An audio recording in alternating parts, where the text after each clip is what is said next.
Good afternoon. Hello, everyone. This is going to be exciting. I have never done this before. I don't know what I'm doing, but I saw some videos on Instagram, and from there I went to YouTube and looked at more videos about this particular technique. And I don't really know what the name is because it's just, they called it like painting with alcohol inks. So as far as a name, I'm just gonna call it blow art because I wanna. So anyway, I have a commission that is on my C2E2 list, and it's one that I wanna try this particular blow art with. But in order for me to try it, I feel like I need to do a few test runs in advance because this is a special blank that I was given. It's hard to replace. I don't want to screw it up. So I want to know it's going to work before I actually set to work on said blank. As such, we need to try it. Hello, River Dragon. So I saw the funniest comment just after I posted and said I was going live and we're going to be experimental this time. Someone's like, some of the contents of this post are scaring me or something like that. So no reason to be alarmed. I know that this looks rather suspicious and it could be a million of different things. Kara, I'm so glad that you could make it to this stream. This is amazing. So before anybody gets too worried about what this item is, it is a little rubber air puffer. And it's actually for cleaning camera lenses. So you have to look in photography supplies on Amazon, which is where I got this one. So this is a air puffer, see, for cleaning camera lenses. It is not anything else of words I will not mention on Twitch, just in case, I don't know, they're not words you should use. So nothing dirty, all you dirty minds out there, that's not what I'm talking about. But I don't want anyone to think that this is a weapon of any kind. So it is a air puffer. Now, a lot of people do blow art with a straw and they actually physically blow. I don't know. To me, that, like, I don't like blowing on my art in any way. It's just dangerous. You know, you don't want to get like little bits of spit on there. Sorry, TMI for everyone, but it's true. And I don't like to do that. So I will avoid blowing on my art in every circumstance, except when it's a very gentle puff on trying to dry up your Sharpie markers when you're doing a signature, which takes one little puff of air. It's very different. But when you're gonna be aggressively blowing for half an hour, I think you just get something else. So some people use hair dryers. I think that for a Twitch stream, the noise of a hair dryer is gonna get a little annoying.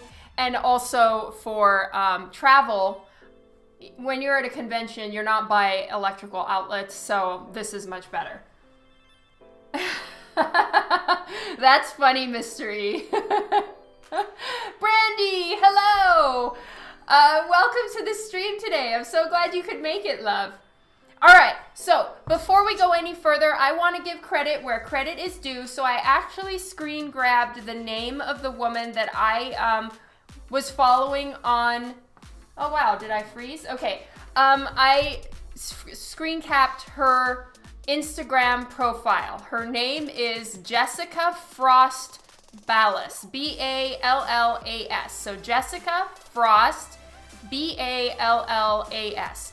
And from her, I was introduced to this entire setup. So I bought the things that she recommended, and she doesn't incorporate it with comic art.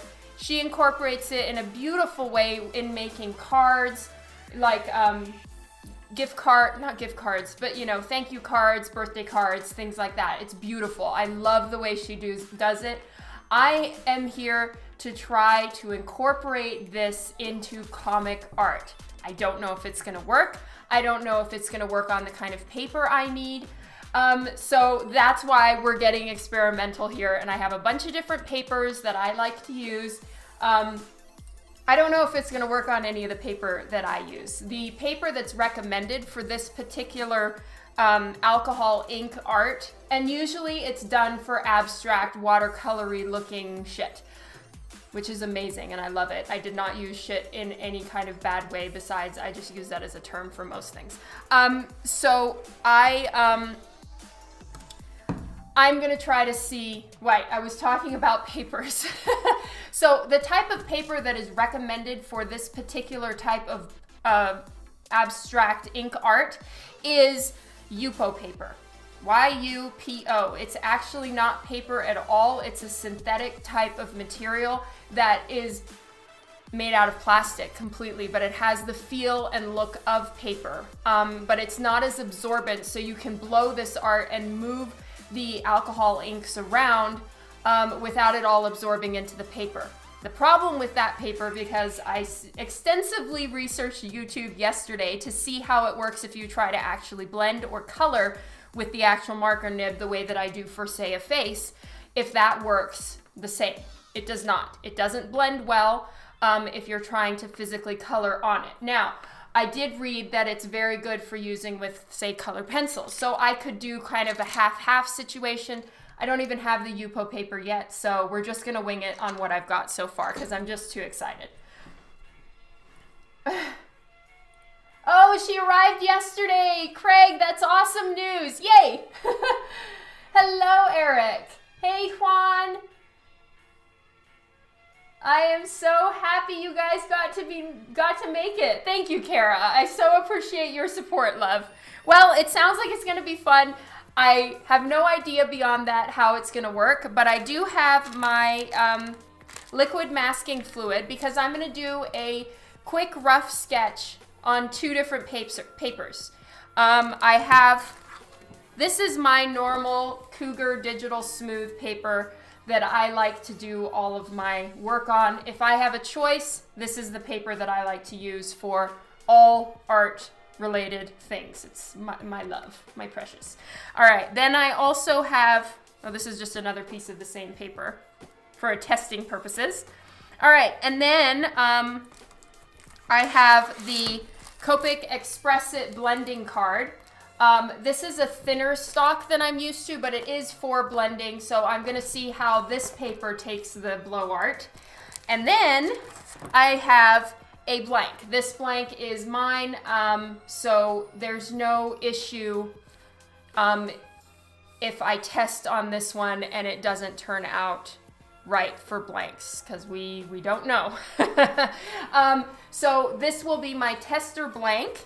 And then this is the blank in question. This is the one that I want to actually use this technique for. It is a limited edition sketched cover of Fathom issue 1. As you can see, it's a limited edition blank. For Fathom, I think using aqua colors in the blow art behind Fathom would be glorious. That's what I want to use it for. Whether it's going to work on a blank or not is what we are going to figure out on this stream.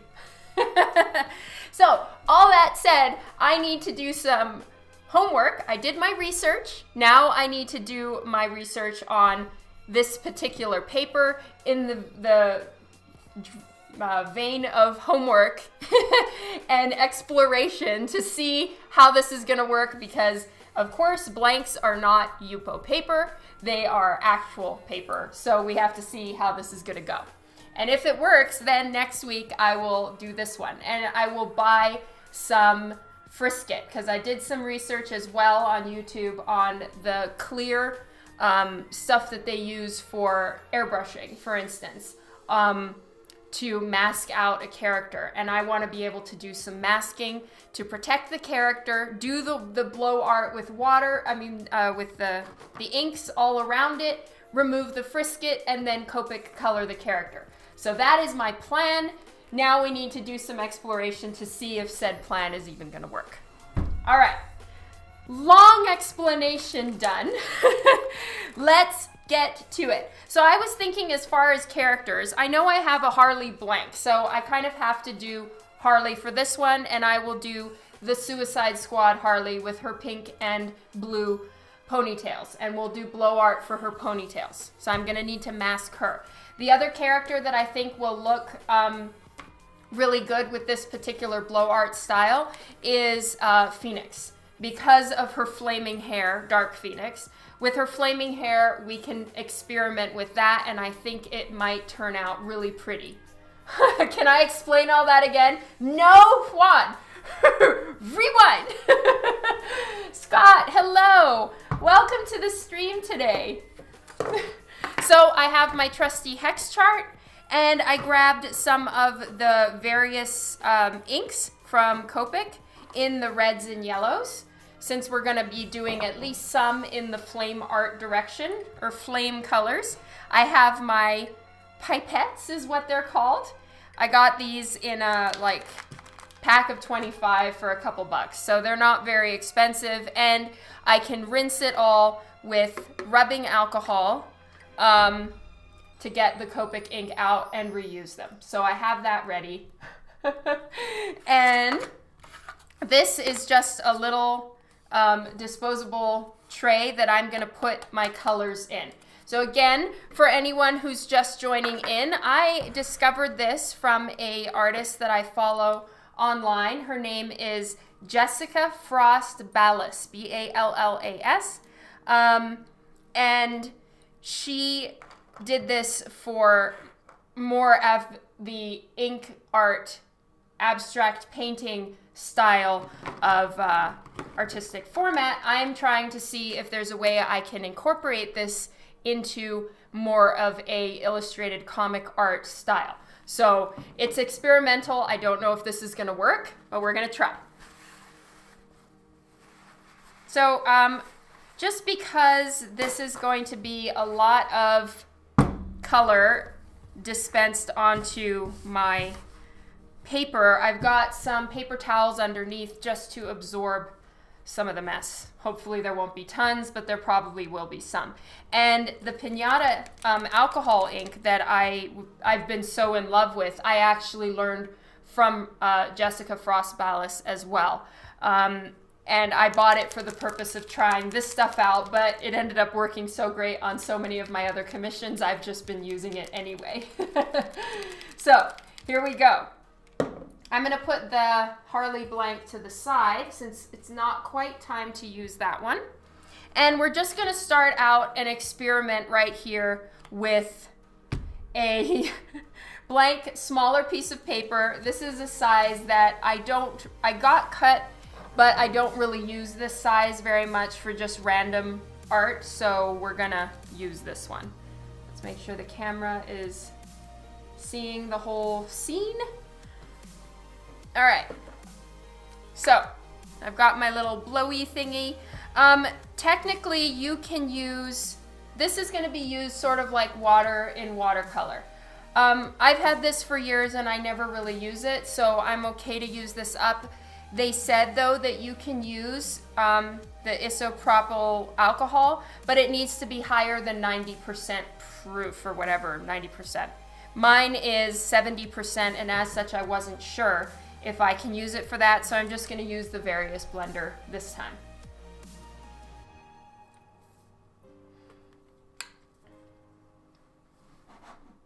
So here we go. What she does is she just kind of pours, I'm just gonna use it here. What?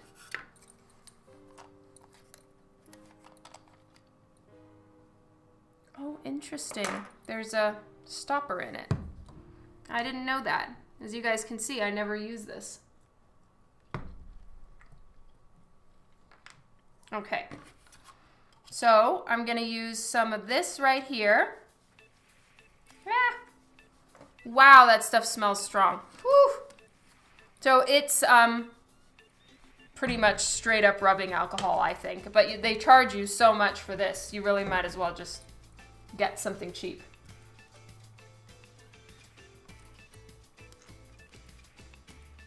All right, so I'm gonna just be using a few drops of yellows and oranges to make up the fire colors. And I didn't really have to use my hex chart for this one because I know these colors, I use them all the time for the same purpose anyway. And the reason why I have the piñata gold is I want it to have like gold ribboning through. We're gonna see how this goes, guys. I'm a little nervous because I don't even know what I'm doing, but that's why we're gonna make a mess and experiment and just see. Yeah, that's true story, Kara.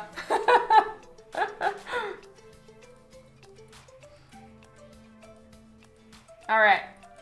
So I don't even know if I've got the right amount of color here. I don't know anything. We're just going to see what happens. All right, so now I'm gonna get a little bit of the piñata gold. Now this stuff dries really quickly. So does all of the Copic ink. So in any of this, it's gonna kind of be like watercolor, but even more because I gotta hurry up a little bit. Okay, so here we go. All right, so I'm getting a little bit of the various ink in my dealio. Now this is gonna dry a whole lot faster than what we're used to.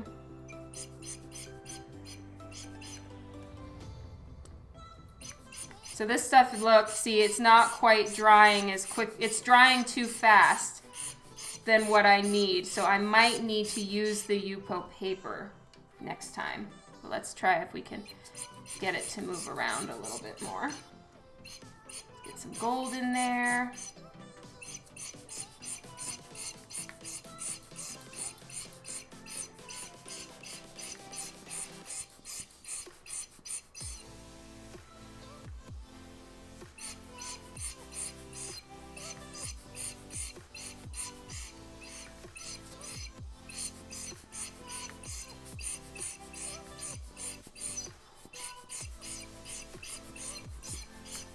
Okay, so it's drying quicker on this paper than it did on the other papers that I've seen people use.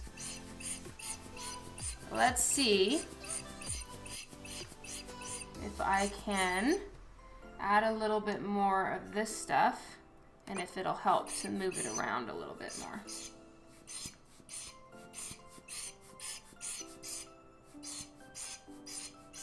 Okay, so in an embarrassing turn of events, it doesn't work on this kind of paper, which means I probably will have to do this in with the paper that they recommend. But let's try and just throw a little bit more of this stuff on and see what happens. So this is all experimental. No one's paying me for this one, so we can try out little bits of craziness and see what happens. All right, so yeah, this is not what I was hoping for, but I'm gonna try one more time with this kind of paper and see if I really saturate the paper first with the various ink, if it might help it a little bit more. So I'm gonna get another piece of the smaller paper and see if it'll work. And then I'm gonna still test it with the Copic blending card because that is something also that I want to try. And the Copic blending card is more, it's a little more slick. It's not quite as thirsty and porous as this paper. Okay. So we're gonna give this a shot again, but I'm gonna try painting this stuff onto the paper so that the paper is really saturated.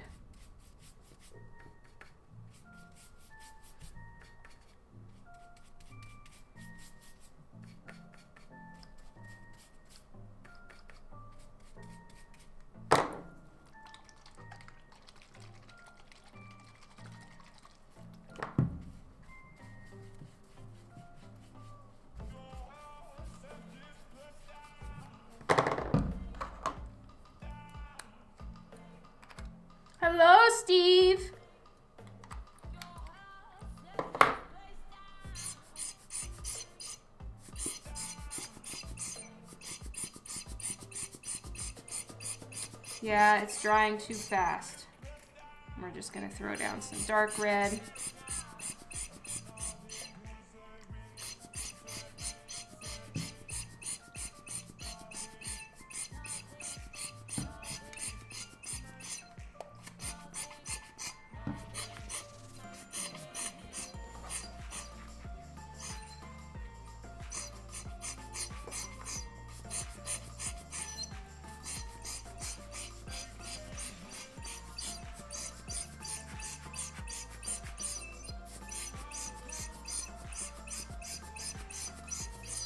Let's try putting some of this down again.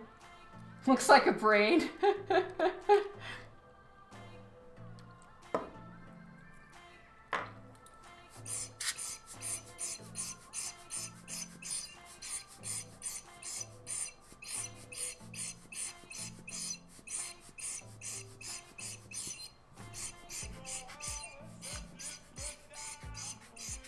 Yeah.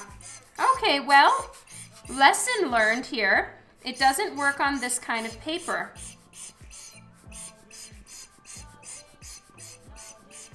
Because as soon as it goes out, it just starts to immediately soak into the paper.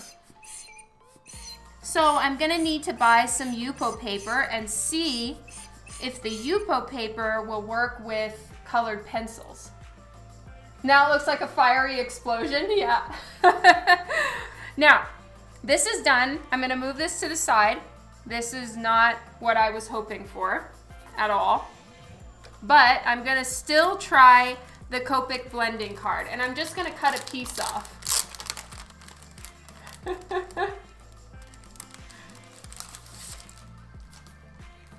And we're gonna try this. So I know for a fact it's not gonna work on this paper. But let's try this paper.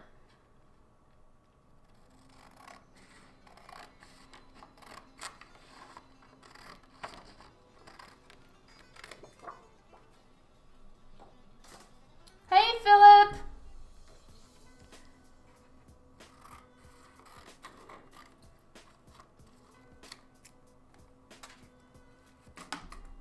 All right.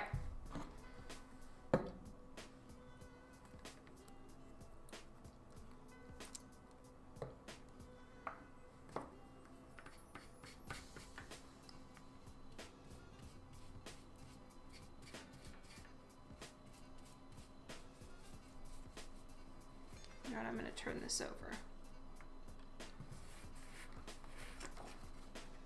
So, if this doesn't work on this paper, which I kind of have a feeling it's not going to, this particular technique, then I'll go buy some of the Yupo paper and try it out. But what it means is I'm not going to be able to do it on blanks.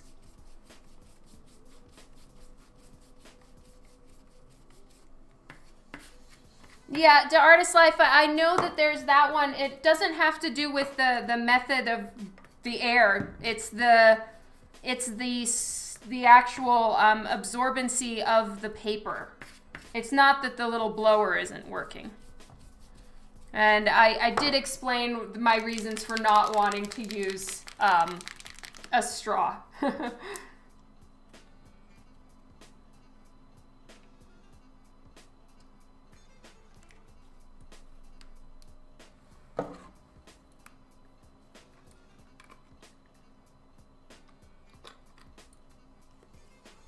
Yes, this is Dawn Experiment Hour. That's right. All right, but I don't want to experiment so much that I'm actually kind of wasting a lot of my tools, because this does take up a lot of the ink and stuff. Whereas, you know, I could have filled my markers like 10 times with the amount I've used so far. So it's not the best use of that, but I was really hoping this would work for something else. But oh well.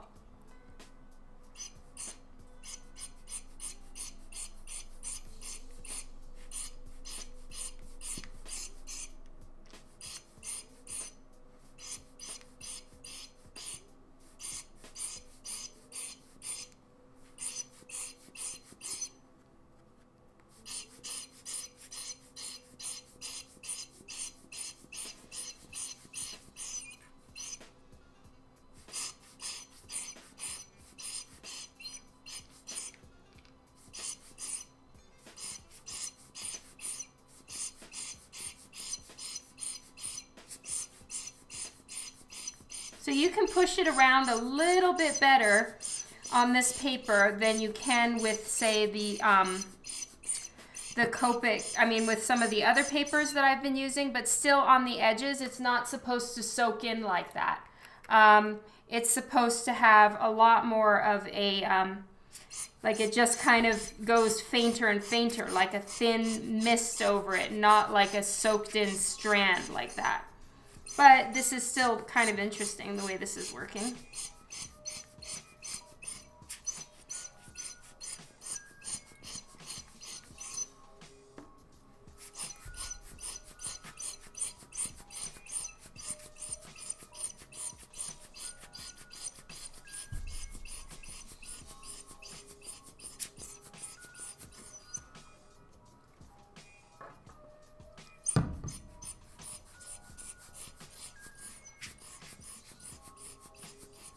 Now I'm just kind of trying to push it away a little bit like a flame.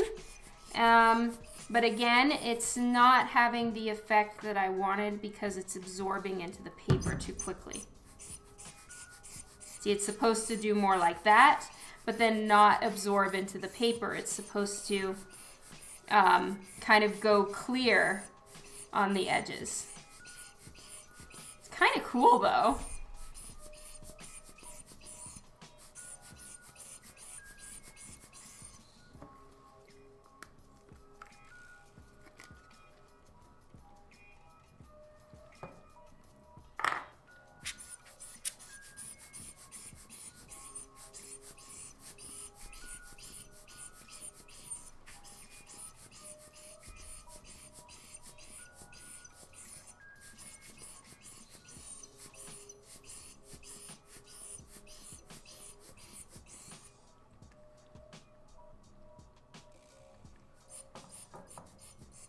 Now I want it to be more yellow right here and a little bit more strong.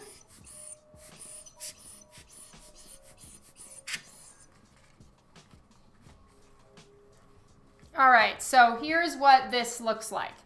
It's still not the same effect that I was trying to get, but it works better on the Copic blending card than it does on my normal paper, but it's not as good as what I saw on the Yupo paper. So I'm gonna buy some Yupo paper next time and we'll try it out again. Or maybe I'll try it off live stream so we can I know if it's gonna work or not, and I don't have another stream where I'm so sorry, you guys, where it's like, oh shoot, sorry, didn't work. Let's just give it a little bit more. I don't know, I don't want to ruin it. I'm gonna put a few more dots of some of these other colors that I have, and just kind of speckle it around.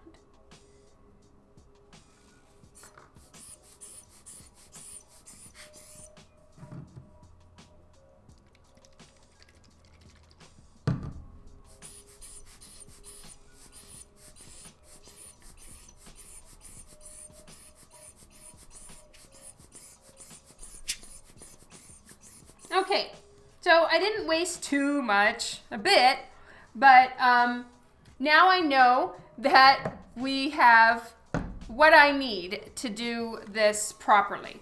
And what I'm gonna need to do is I'm gonna need to get the Yupo paper. So it's the paper that everybody uses for this particular technique. I just thought maybe I could make it work here. All right, I'm just catching up on what people said. Devin is here. Hello, Mr. Freytag. Oh, yeah, so right here I am using Copic blending card. So this is the paper that's recommended for doing actual art with Copic. The tool that, the technique that I was trying for today was to do a bit more of an abstract, expressionistic style Copic thing with dropping the ink and blowing it around with a little blow tool. And the YouTube tutorials that I was watching recommended or said the paper you have to use for this type of thing was Yupo paper. It's not actually paper, it is a synthetic paper substitute, basically. So I wanted to see if I could incorporate it into comic art, especially blanks, using normal Copic paper, and then a few blanks that I was going to test it on, because I had a plan in mind. Well, it absorbs too quickly into any of the papers that I personally own. So it doesn't work. What I thought was going to be a full 3-hour Twitch stream worth of content ended in what? Less than half an hour? Bummer. So I'll just start drawing on a couple blanks that I need to work on, and we'll just do other art because this didn't work. It's true. Yeah, the gold is really fun. It is a alcohol-based gold paint, and I have a silver one as well. And the silver one was what I had planned for the little technique I was going to do. But like I said, it doesn't work on this paper. It absorbs too quickly. You need to be able to keep working at it. Keep blowing with the blower, adding different tools and different colors, and work within those shades. Oh, hello, not Starlord's fault. You followed again. So anyway, this didn't work. But I need to not get bummed and just try again next time with the remainder of the proper tools, which is the paper. So the paper is not something that's optional, I suppose. So I will try again next time once I buy some of the Yupo paper. That's funny. Okay, so I'm just going to move some of this stuff away and bring over the blank that we were working on last time, which is Kitty Pryde, and I'm pretty much done with it. I just have a little bit more work to do on the background, so we might as well just get to that. And I'm sorry, you guys, our experiment didn't quite work, but it'll work next time. Fingers crossed. So, here we go. This is my little experiment sheet along with a few other ones that are just even worse. So these are my papers. This is the paper that I use. It is more absorbent. It's more of a regular paper, and it didn't take, even though I did soak it. Like, this piece of paper is still wet from the various ink colorless blender. It's soaking wet. So I don't think soaking is going to work either. It needs to be that specific synthetic paper. You all learned from this? I certainly did. And so this was, like, I used the exact same techniques basically on all of these. This one worked the best, and this is Copic blending card. It's the closest to what I was trying to do, and it is the least absorbent of these papers. So these are of the same. So of this paper and this one, the least absorbent worked the best, and it looks the closest to what I'm trying to do. But if you guys go search on YouTube, for instance, and just look at like Yupo paper and ink, and you'll see, let me see if I can actually get you kind of what it is I was trying to do.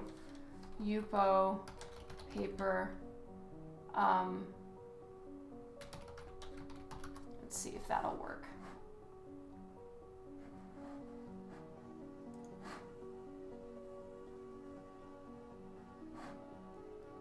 Alcohol inks on Yupo paper, there we go. Yupo paper. All right, and I'll try to find you some images of how it's supposed to look.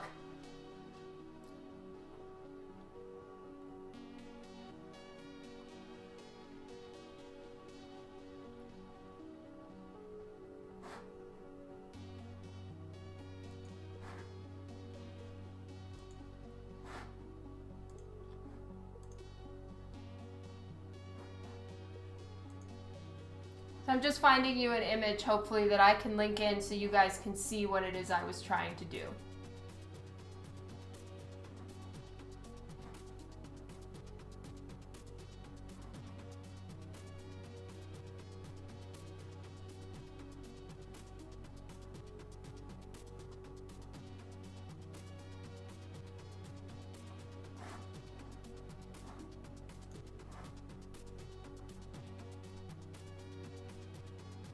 It's just not as an absorbent type of paper, so you can do a lot more soft blends and stuff.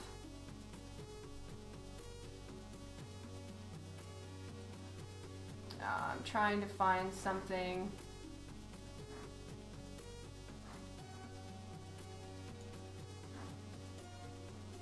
Here we go. All right, one is loading.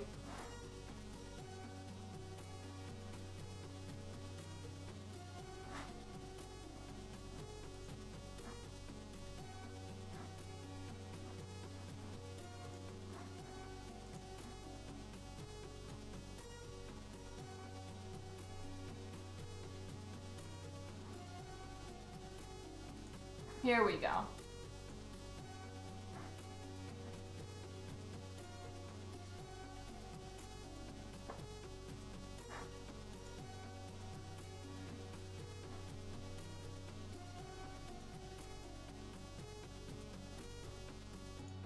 And you guys can then see from this what it actually looks like when it's done properly. Okay, here we go. So you guys can take a look, and that's how it's supposed to spread. It's supposed to almost go clear. Hello, Painted Dreams. Hello, True Deadman. All right, so now you guys can see when the alcohol inks are actually on paper that isn't too absorbent, it flows a lot more smoothly. So that's kind of the effect I was trying to get. And this paper, it soaks it up too fast, so you can't get that slick transition from intense color all the way to almost clear, because it doesn't glide over the paper. As soon as it hits the paper, it goes soak, you know? So it can't get that momentum that it needs. It just dives straight into the paper. So yeah, that's the effect I'm trying to get. I'm not going to stop though. I'm going to buy some Yupo paper and I will try it out again. And even though I won't be able to say, if I'm coloring a character, I won't be able to color them with a Copic marker, because the blending, it's just going to sit on top. Where it's perfect for pores, it's horrible for trying to color skin. I went and checked. I watched people coloring with Copic marker on Yupo paper and I was just like, oh my God, that would make me furious. Yeah, it's really such a cool effect, and I want to try to incorporate it into art, but I need the right paper. And then maybe what I'll do is I'll test out colored pencil and I'll color the character's face and body with colored pencil, and maybe that'll work great. So we will have more experiments happening later on. This can be like a everybody fails sometimes.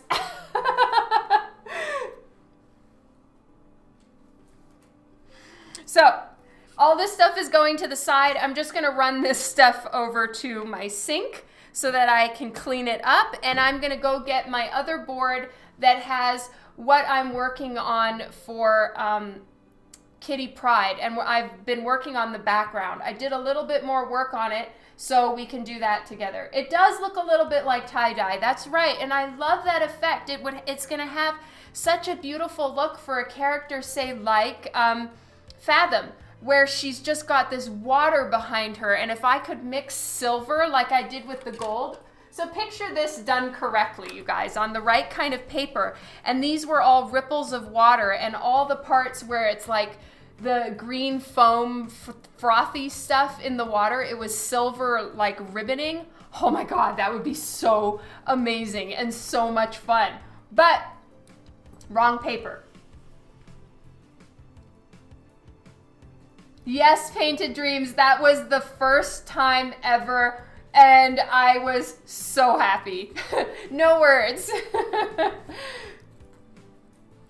Test run, that's right. Hello, Mark. Hello, Whitecat57. So I'm going to keep this here to the side for everyone else who happened to see my Instagram post that we were going to get messy and experimental and be like, experiment failed, boo, and get the other stuff together.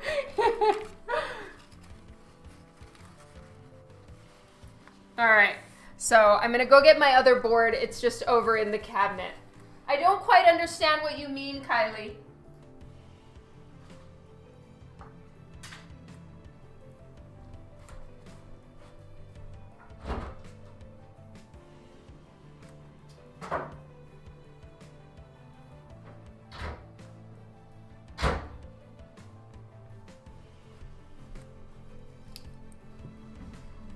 Where is Sherlock? He's outside on his perch taking a nap.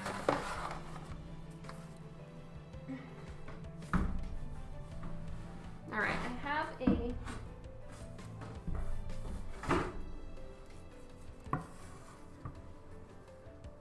Oh, sorry, Mark. It looks like your sweatshirt accident. Okay, so here is the Kitty Pryde with all the perspective grids put in that I need. Oh, thank you, Juan. So we are going to work on this one. Gabriel Black isn't here right now, but it was really freaking him out that this was off the board a little bit. So for Gabriel Black and for myself, because it was kind of worrying me too, I have a small piece and we're just gonna puzzle it a little bit. Connect it like a puzzle piece, and there we go. She's not off the board, and it's just the way that I had put the perspective grid. It didn't work. You said you can't color normal on the paper. Oh, that's an interesting one, Kylie. You know what? I have never actually held or seen this paper in person. I've only read about it online and watched YouTube videos yesterday.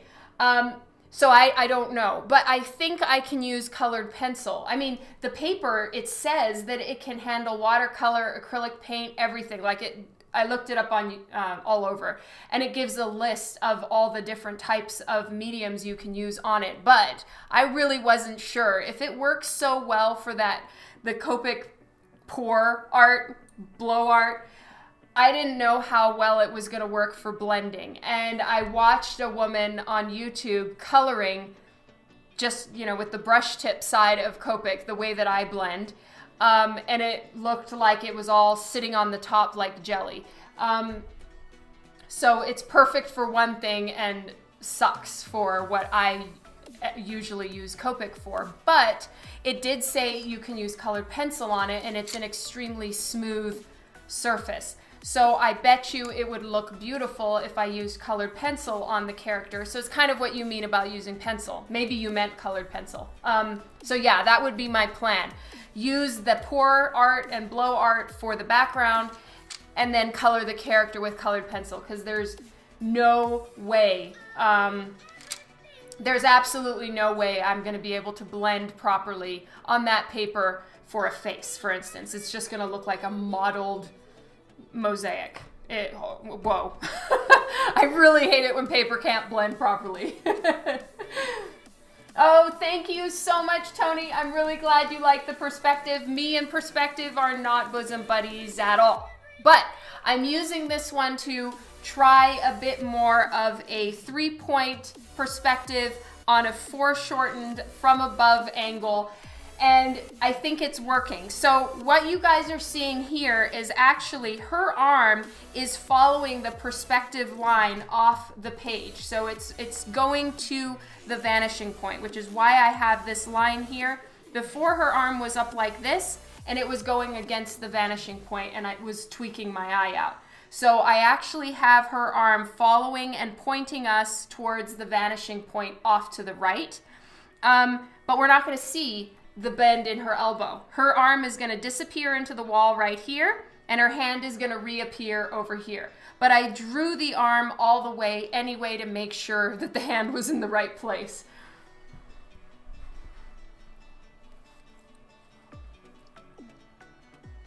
Oh, I'm a fruit knot. I'm so sorry. Art, it takes time and it takes practice. I have so many times that I've noped out on a piece too. Like, I'd say about a year ago, if I tried to do this, I would be like, fuck no.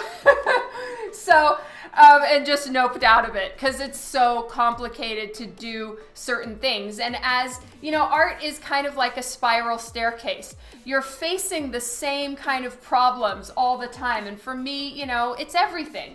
I struggle on faces sometimes, or I struggle on anatomy, or I struggle on perspective, which is my rock that's in the way of my progress is perspective. So I'm trying to like chip away at said rock. But you know, every time, even though you feel like you're constantly running up against your limitations in art, you are going up, you're improving on things. As you hit the same freaking limitation, you're doing it on the next floor up, you know? And that's what's so awesome about practice and just taking the time. And, you know, it's never gonna be perfect to you. You're always gonna hate what you draw, period. But if you look back from 2 years ago, with if you keep practicing and then you look at a piece of yours from today, you will see progress. Like for me, honestly, when I look at some work that I've done years ago, I can find my errors. And at the time I was like, oh, this is pretty good, but it was as good as I could do. And you just keep going and you keep learning and don't get bummed. There's so many times that I've taken art and literally thrown it in the trash. There's a piece sitting on the ground right now that is right next to the trash, and that's exactly where it's going. Never to see the light of day. Hello, Sketchy McSketchington. Oh, thank you, Devin. Yay. How long have I been drawing? White Cat. I have been drawing my entire life, doodling like crazy.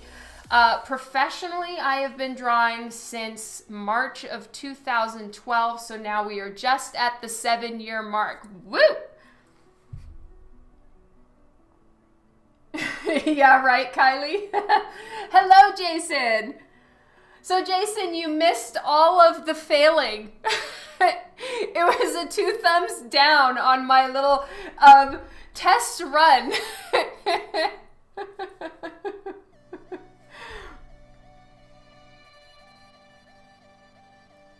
That's right. I totally agree. You're so right. I need to I think it's Tony. Yes, Tony.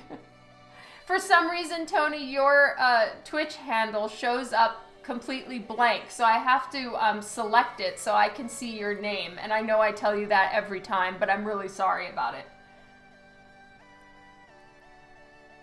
Experiments aren't fails. That's true. Well, I know for next time. I know that I can't do a technique and tweak it in this particular case. All the tools for the experiment or for that technique need to be used together. I was thinking I could tweak it and use it on the quote-unquote wrong paper, and the wrong paper in this case, I couldn't fudge it to make it right. It is wrong. I don't know if you can change it on your end, Tony. I think Twitch just kind of decides what color your name is. It's super odd. Okay, if you want to see it, Jason, I was trying to do alcohol ink art. I'm going to post a link again so you can see kind of the way it's supposed to smoothly transition to clear. That is kind of the tool that I was going for, or the technique. But the paper that I have is too porous for it. So instead of it kind of smoothly gliding on the page and doing what I want to do with it and mushing it around and making it all abstract and cool and shit, it just soaks into the paper. So I need to get the paper that it calls for, which is called YUPO, Y-U-P-O paper. So I'll buy it on Amazon. I already found it, and I just need to go buy it. I got a little too excited and wanted to see if I could use it on blanks, but no. Nope. Okay, so Now I'm going to just work on erasing some of the stuff here that I no longer need, and then we're going to put in the background. And honestly, I'm grateful that I can work on this one because I'm supposed to mail it out tomorrow. So yeah. Yes, you can be Captain Invisible. I love that.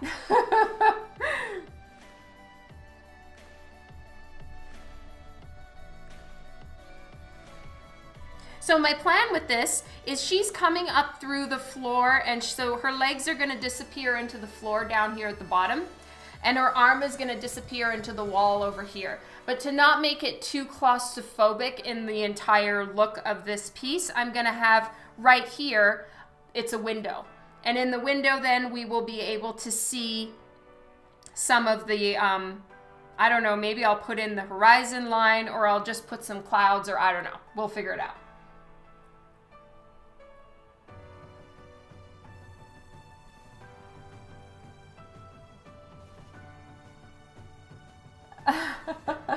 Oh, that is great, Travis. I love that.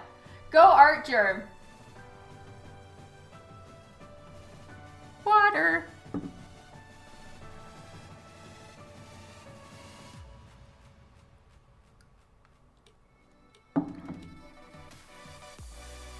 She's phased into a shower.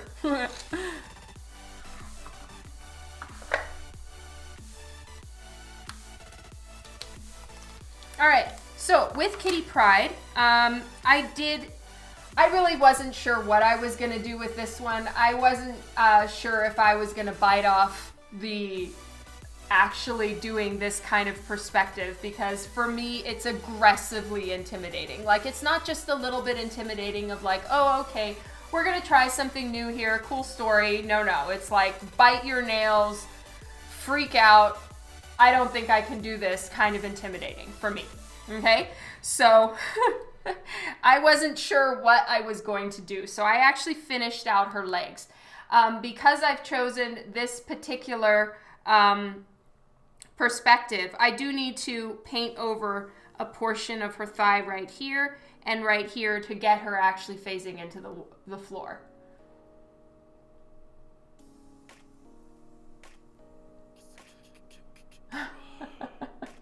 I hear you, Kylie.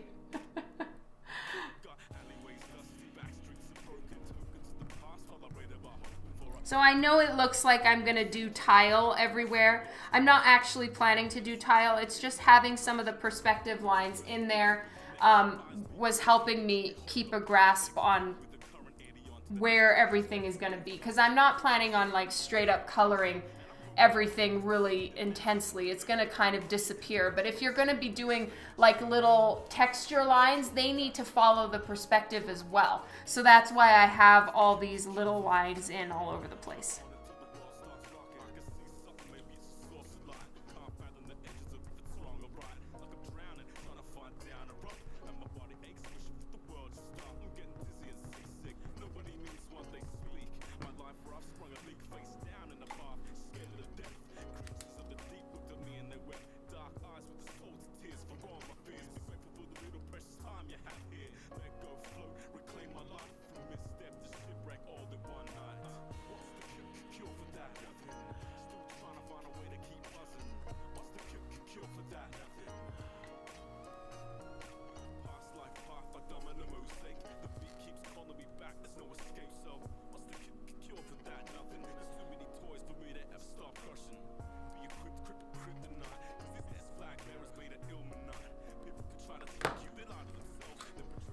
So I used to have a really cute little Sumi brush, like a little small handheld brush for dusting away just little bits of eraser shavings, and I took it with me to C2E2 and got home. And let me see if I can show you guys. I got home with the actual brush handle and there's no brush at the end. So I'm gonna have to buy a new one, and this trusty little brush is gonna have to go in the trash now because I have no end to it. But anyway, that's why I'm using my giant ass one again.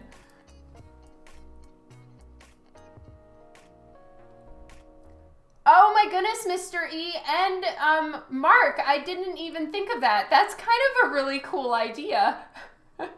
Maybe so.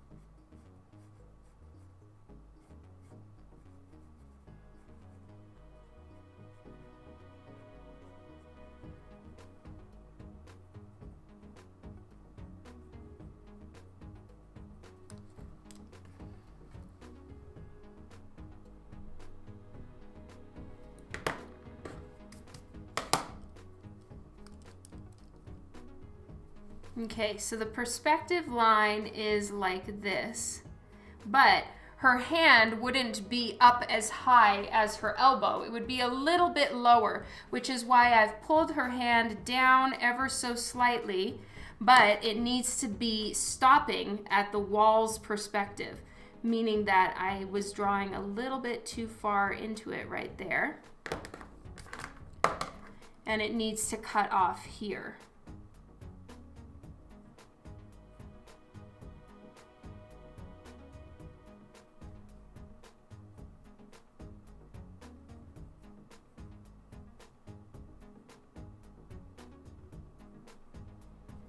And then the wall comes kind of like that, and that's the perspective here. So her hand can kind of go like that. Now here at the top, it's a lot more round because the top of your arm is rounder than the top of your wrist where it's almost flat. So that's why I've got a bit of a flatter line going on right here and a rounder line where her upper arm is actually going into the wall. Oh, hello, Chicken Heed.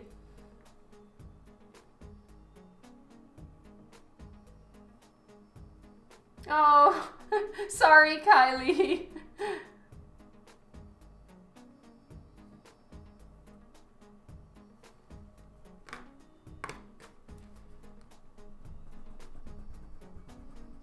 Okay, now I have done a ton of drawing and erasing on this sheet of paper, so it has taken quite a beating, and what that means is I'm gonna have to do some pretty intense coloring actually to make it not look quite so dirty. So I will be doing a decent wash here and then having it go like kind of disappearing as it goes up to the top of the page. All right, so now it's time to ink. I'm just gonna get my inking pen. 0.3, 0.1, good.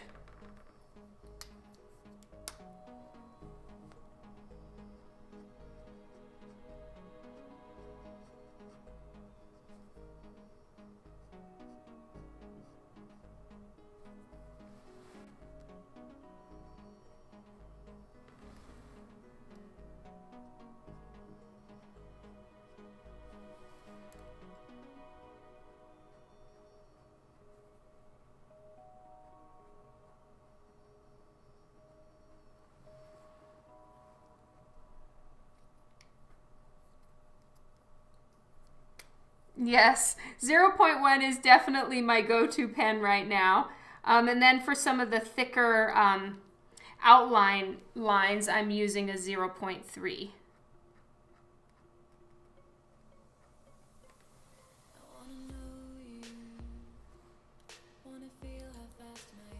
So she has yellow gloves, and as such, with gloves, I put a little bit more of a flat surface at the tips because you wouldn't really see it as pointy as nails unless some characters like Catwoman, Black Cat, their gloved fingers almost go to claws at the end, or they even have claws at the end.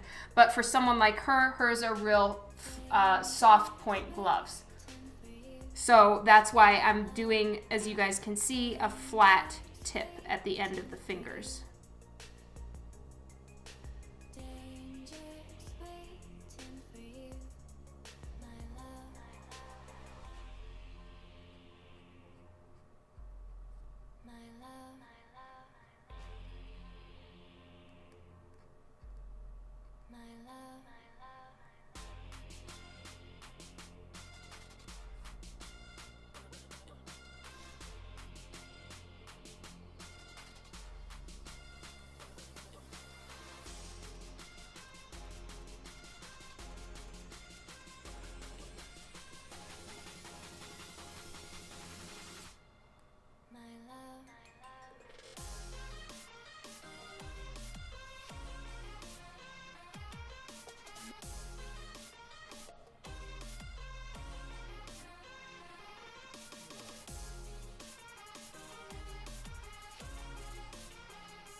Hello, Pat Draws. Oh, thank you so much, Frosty Fox, and welcome to the stream.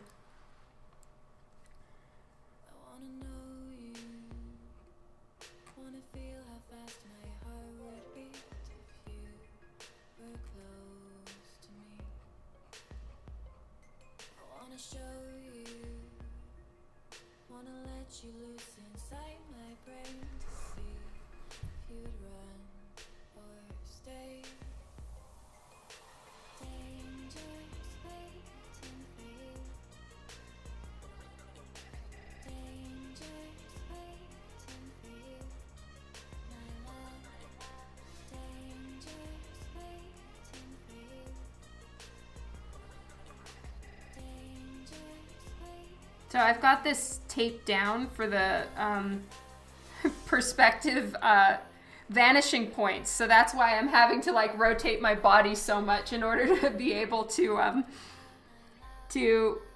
ink it properly.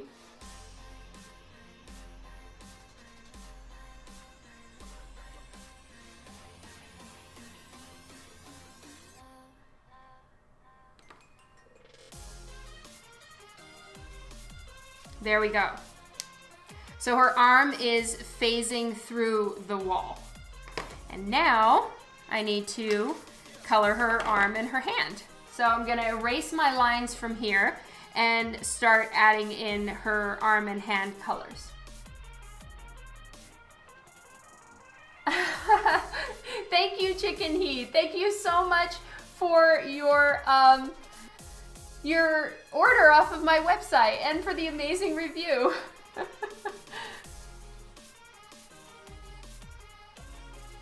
Really? Ears are your nemesis? That is so interesting, Tony.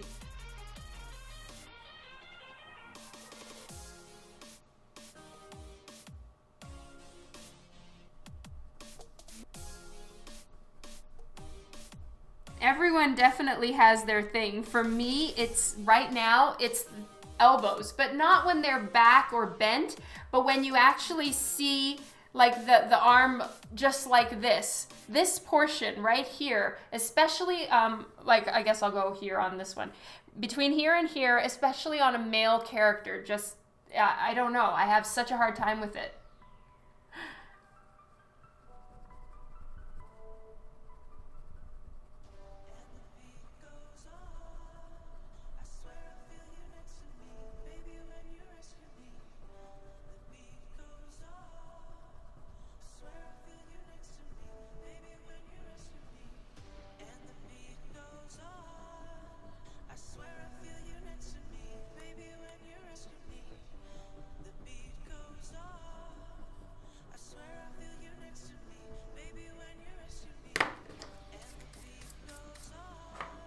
Okay, so now I'm gonna do, I'm gonna color it, and then I'm gonna do a cleaner outline around the hand and the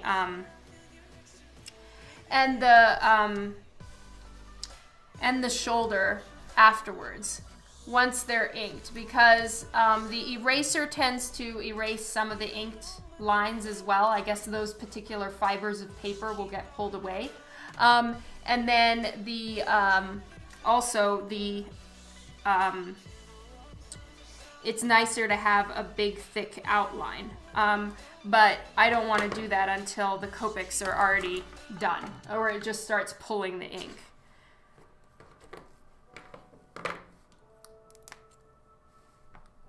Yeah, it also depends on the paper, Pat, and this is an absorbent paper, so it's not, the ink isn't settling on the top, it's soaking into the paper, and that helps too.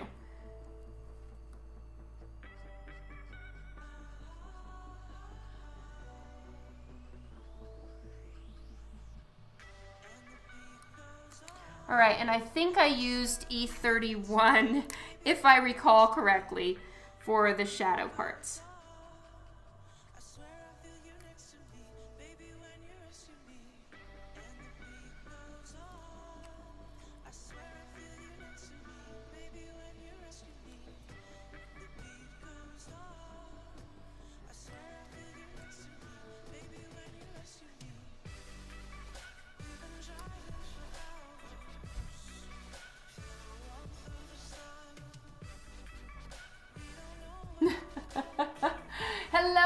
go. Nice to see you, Jason. Thank you, Kylie. I'm so glad you remembered. And did I use I think I used Y13 for the color. I hope.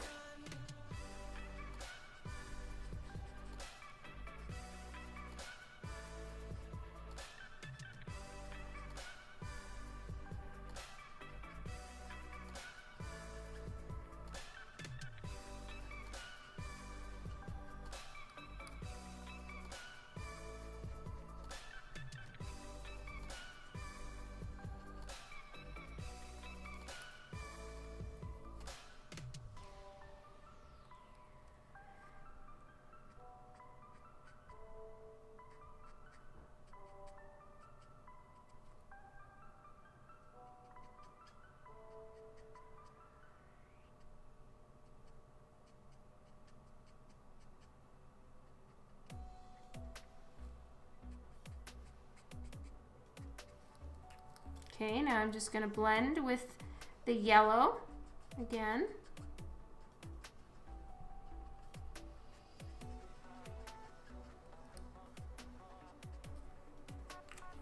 All right, and then I'll go back in and do another layer of the E31 once it's dried a little bit more.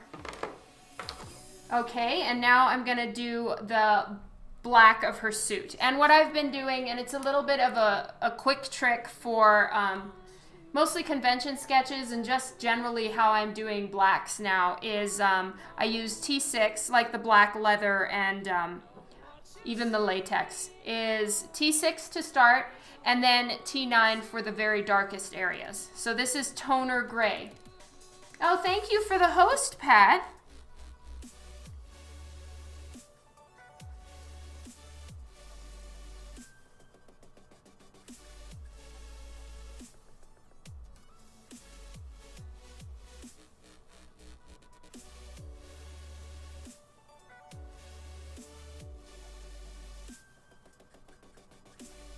And I'm still using toner gray number 6, and I'm starting to fill in and like shade it on top of itself a little bit. And that really helps with the getting some of the softer shade tones in there. And then I just go into the darkest areas that I want, and I add in the T9 just for those. Yeah, the app is really cool, you're right. There we go. So I've kind of blended it out a little bit, and then I'll go in with a white colored pencil at the end and put a highlight there. And the colored pencil I've found to be the most, it adds the most vibrant white onto dark colors like this, is the Caran d'Ache Luminous. It's the 6901 Luminance color family. And you can actually buy these on their own. So you don't have to get a full set of them. Most art stores, because these pencils are quite expensive, like aggressively so, they'll sell them separately. So I've just had a white for a long time until I started adding in a few more colors, and then I went for the burn and bought a set. But, you know, I waited on that one till I could really prove that I needed it.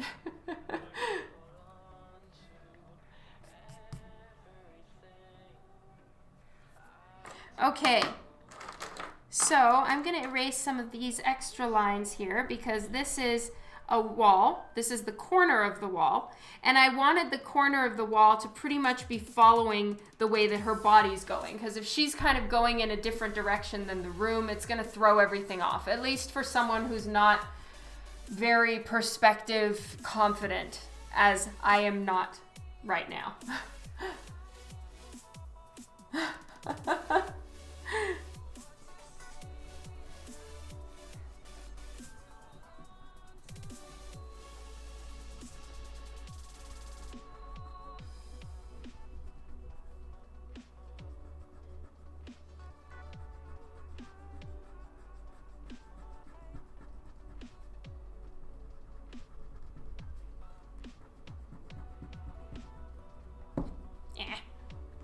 hate it when it breaks.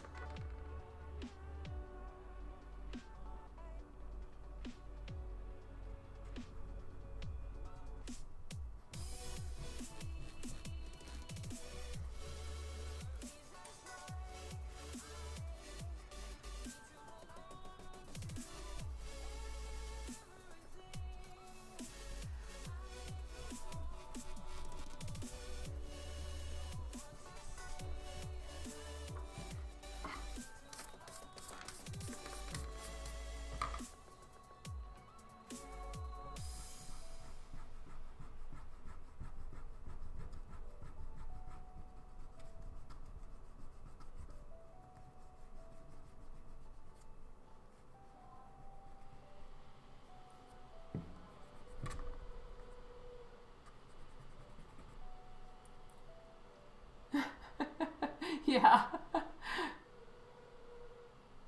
Thank you so much, Tony. Yeah, well, I keep breaking them off so much. It's because I'm trying to use an eraser in a barrel that is not made for said eraser. And I really thought I had hit the jackpot, but I don't know if it was the wisest decision. Because I threw away all the handles that are specifically for this eraser. Bummer. All right, so I'm gonna actually leave my lines for this background portion. I'm gonna leave them in pencil. I'm not going to actually ink the background because I want it to be softer. I really don't want it to, I don't know. I don't want it to compete with her, I guess, is what I'm trying to say here, because if I start really going full crazy on the background,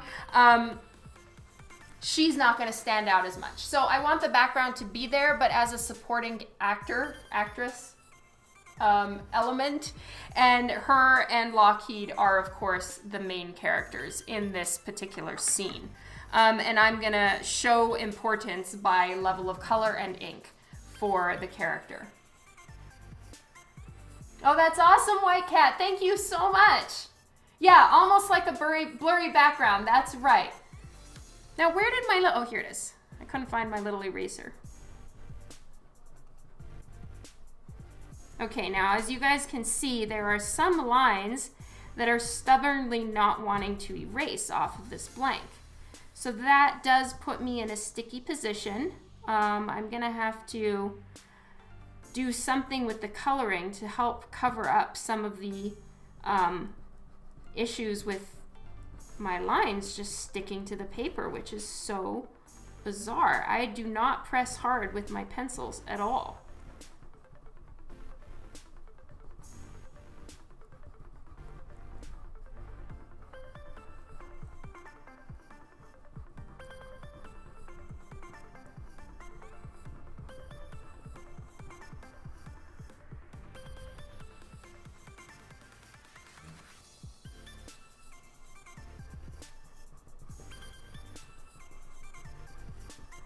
But I'm gonna clean it as much as I possibly can, because once the color goes down, any pencil that's there is locked, completely locked in. It's like, you know, putting a fixative on top of pencil, for instance. It's locked in there.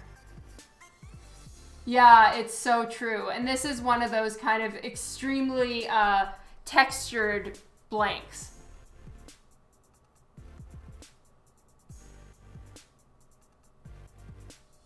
Hello, Grogals. Yeah, Kara, it's just the paper that's chosen to print the blank on is different on almost every book. So it's always a very exciting experience to like get the blank and even see if it's gonna work at all.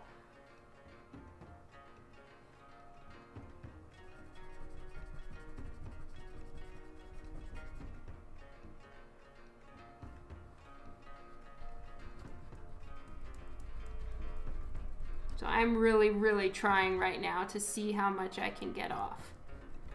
It is not coming off.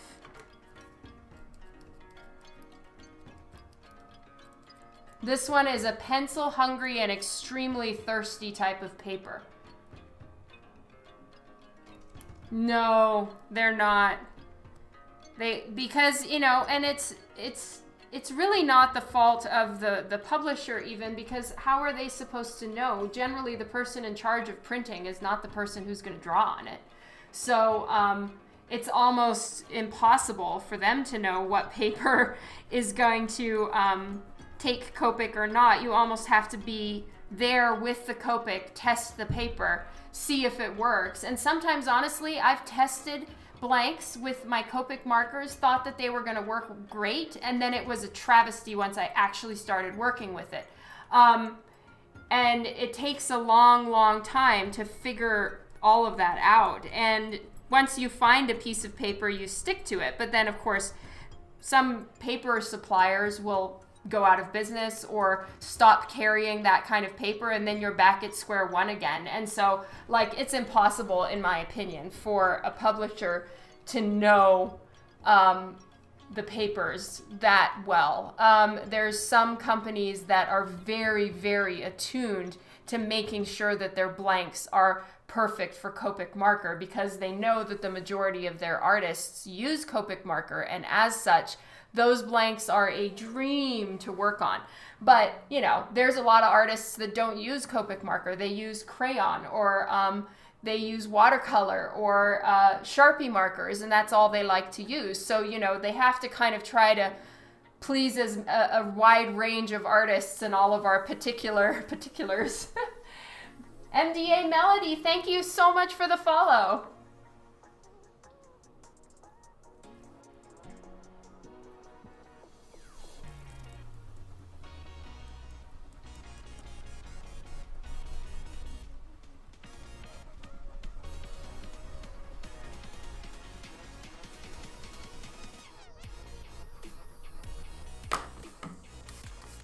Well, I have done an incredibly large amount of erasing, and that is all that's going to come off. So we're going to work with it, and we're going to find a way to make it look good, even though I do have some pencil residue there. I don't know if you guys can see it. It's very light, but I can tell it's there. Came because of the painting, stayed because of the paper talk. I love that. Yay. I am a paper diva. So we can talk about paper for a very long time. I've got you. All right, I'm trying to think what color I want to do. If I want to do warms, or if I want to go cool with the brick and all that in the background. Warm would look more like brick. Cool would actually pull it away from her because she's very warm colors. So I might change my mind right now and go with cool grays instead of warm grays.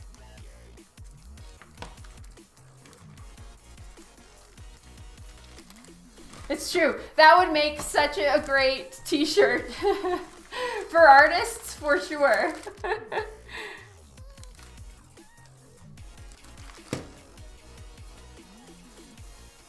All right, so I am inclined to use cool grays here. Oh my goodness, look at this. My Ziploc bag has 3 holes in it. Maybe I should get myself some new Ziploc bags. I'm sure I can afford a new Ziploc bag. Lol.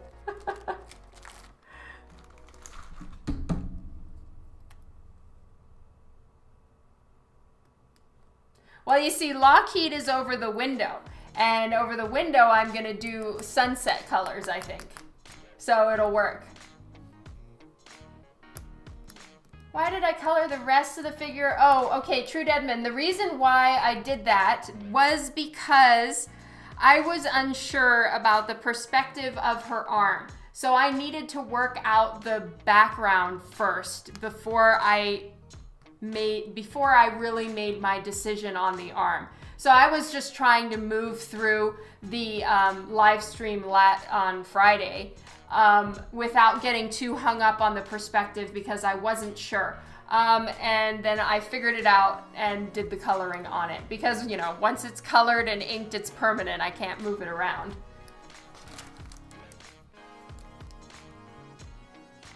Okay, so I'm gonna use the cool grays, and I'm gonna do a little bit of testing, just, you know, try a few different of the shades to see what's gonna work to cover up some of my pencil ghost lines. No worries, True Deadman.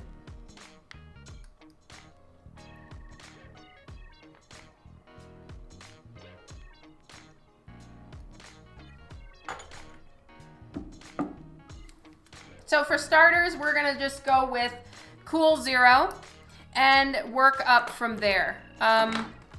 Just because I'm not really sure what's gonna work best or look best. And the thing that's really gonna tie everything together with her arms being phasing through the wall like this is proper shadows. Now the light source, as you can see, the light is hitting the top of her chest and shoulders and right here on this side of her face, meaning that the light source is coming pretty much directly from right above her. So there's gonna need to be a good shadow coming down the wall as well, and that will pull her in. What kind of shenanigans am I doing today? Well, I started out trying out a new technique, which didn't work. Weep. This is empty. So now I am working on the blank I started a few days ago. All right, so I need C2, no, C0.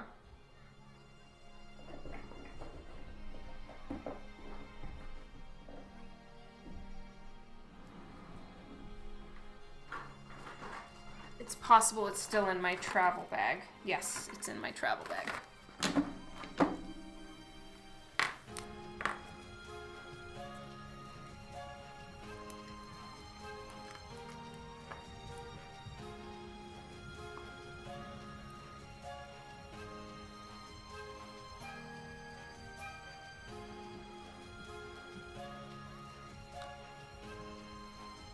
Why my marker was so bone dry, it's almost like gone completely white. Okay. This is ready and full.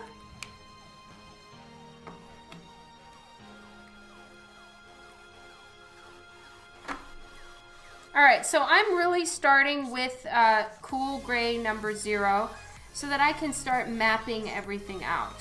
I agree with you, Kylie, that probably C2 is gonna be the main color I'm gonna use, but still it's to ease me into it more than anything else.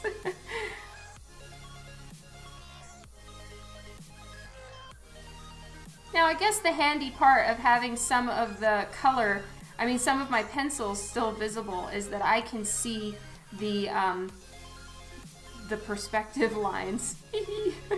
Which is actually pretty handy. It'll help me not do any of the shading in the wrong perspective, which would throw off the whole look of the piece, I think.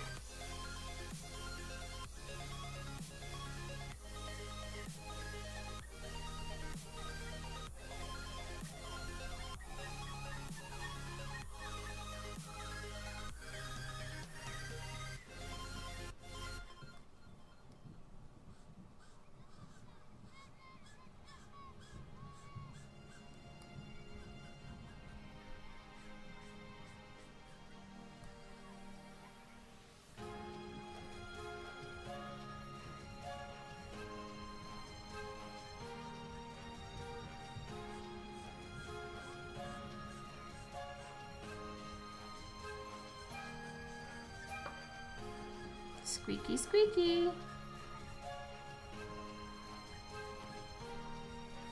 So I don't know if you guys can see, but I did start inking her arm in the wrong perspective spot, just right here and here.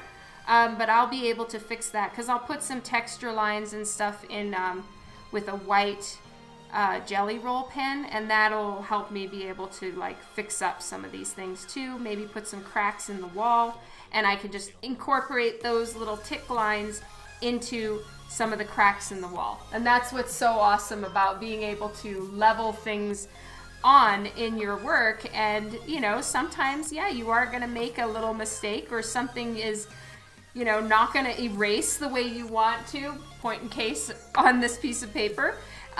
But you can find a way to make those mistakes, like Bob Ross says, like happy accidents, and you can just work with it and figure out a way to incorporate it into your work, and it might actually help you add some texture you weren't planning on having in there in the first place.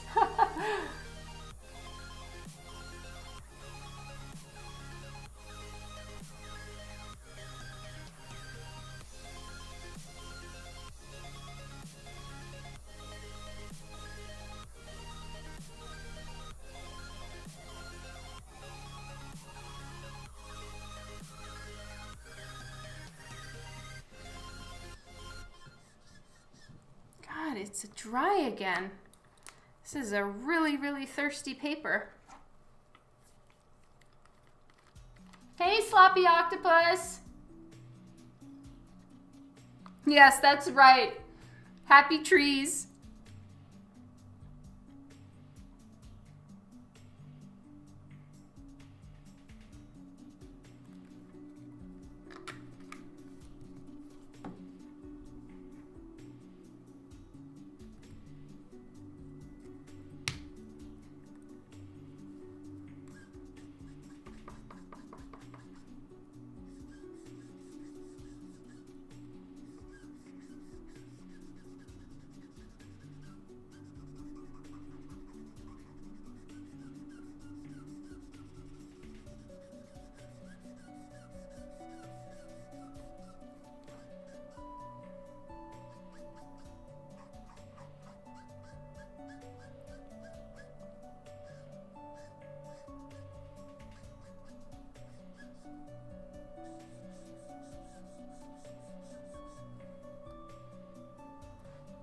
Oh, hey, Tanis. Thanks for the host, Louie.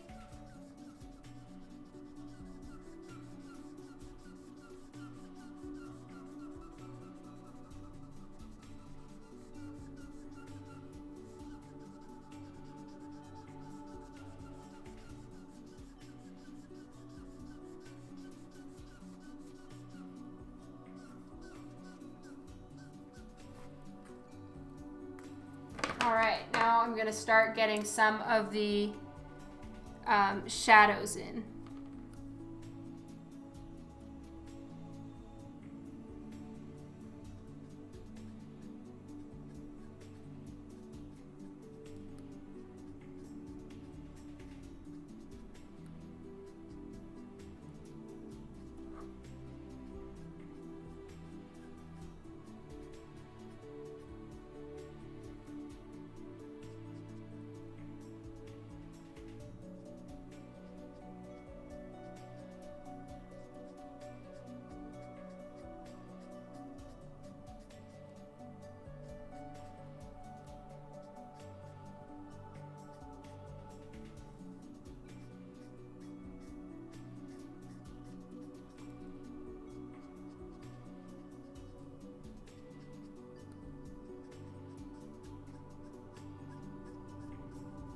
I'm just following the perspective line here. Just gonna check and make sure. Okay.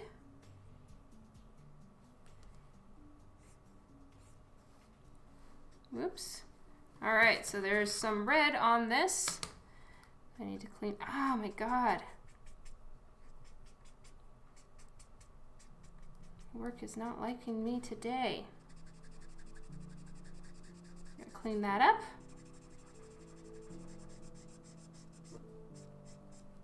And things are just going to get a little darker than I expected.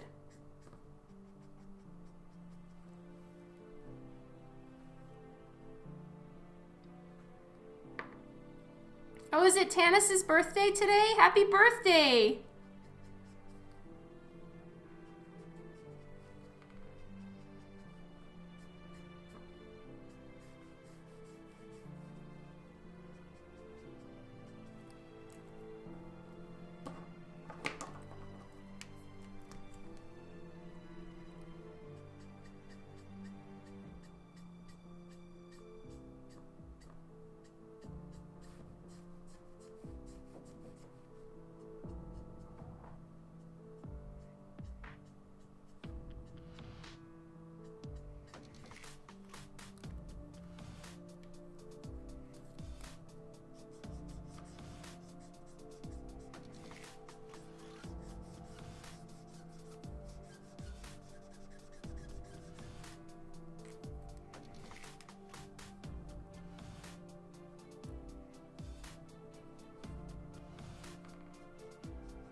So right now I'm using Cool Gray number 1.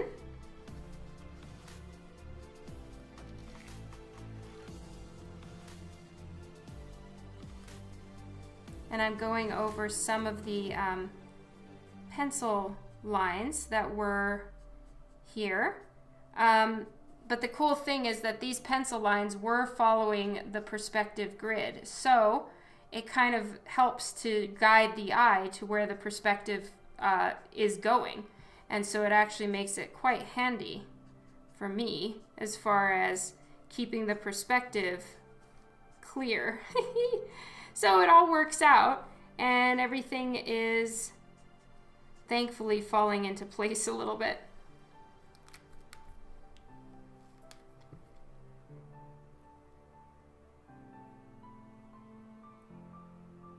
Oh, you have to go to university in 5 hours? Are you gonna get some sleep now? I'm afraid not.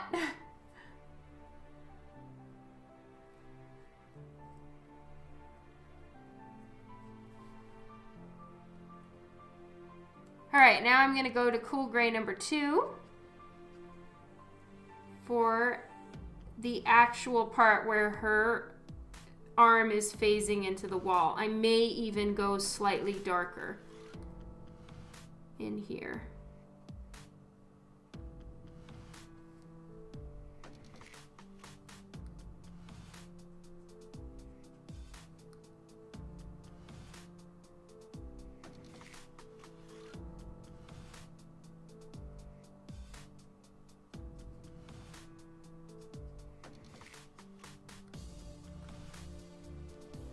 And now I'm going to try Cool Gray number 3.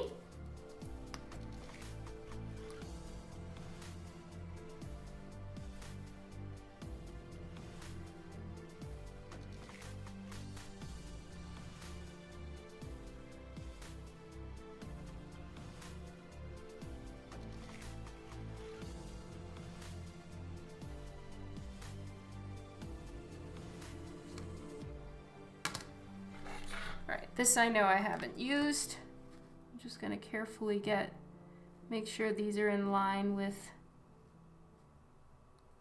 the perspective.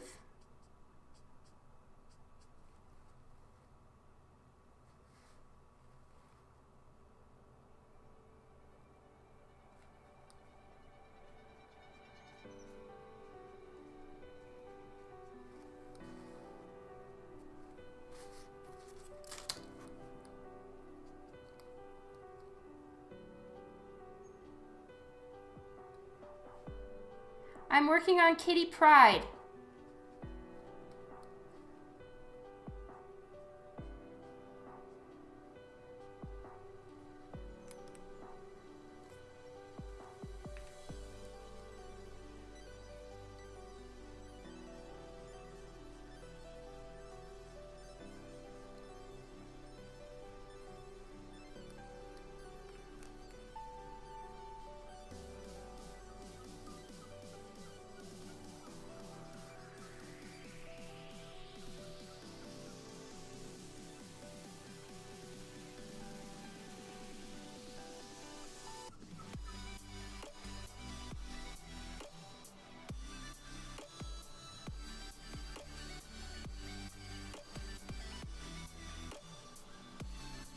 Thank you, Tennis.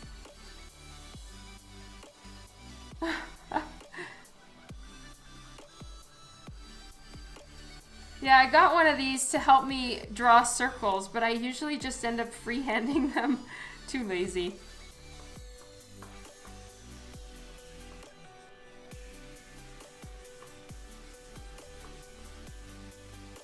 All right, so that part of the wall is finished.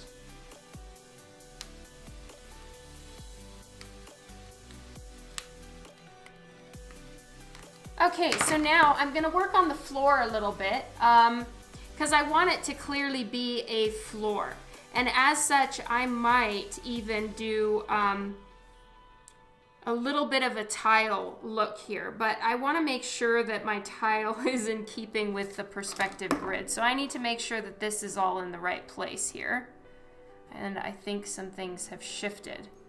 So let's make sure that this is in the right place, and I'm gonna clean off my ruler since I just ran into some trouble where it had, I guess, some pen on it or color somehow. So I'm gonna fix this up a little bit.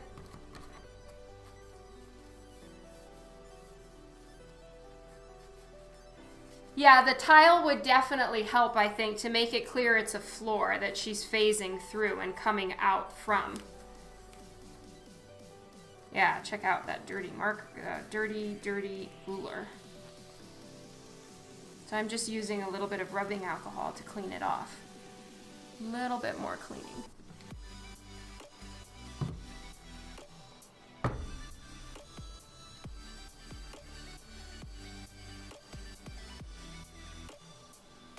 All right, so once I get my ruler cleaned, I'm gonna check the grid. And I think this thing is shifted from the vanishing point. So I'm gonna have to make sure that the vanishing points are in the right place, and because they are way off the page.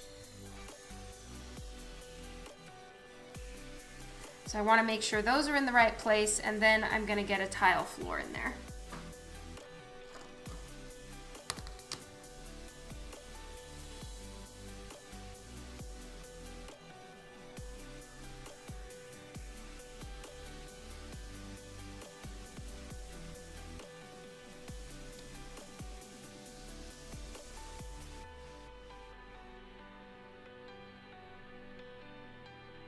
Okay, I think that's in the right spot.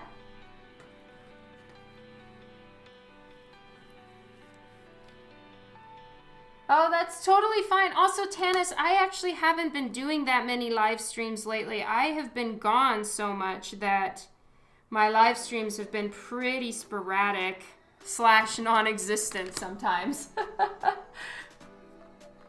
But I'm home for the next few weeks, so that's why I'm trying to get as much time on live as possible before I start traveling again. All right, so I'm gonna double check that line too. Now, you guys are gonna see me sort of do makeshift ruler work too, because this is the longest ruler I have. And because I haven't been doing much in the way of perspective at all, just small amounts for, you know, comic book panels and stuff, I haven't really needed a big long ruler for when the grid is way off the page like this. However, now I do need a much longer ruler to be able to do these things with vanishing points that are off the page like this. So I need to buy a new ruler. I'm just getting it in the right spot here.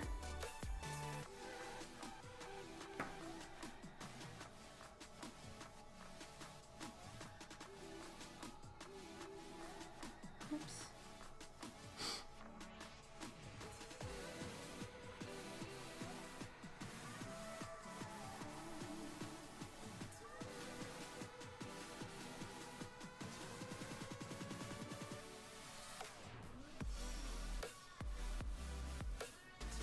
Okay, so that one is aligned properly now.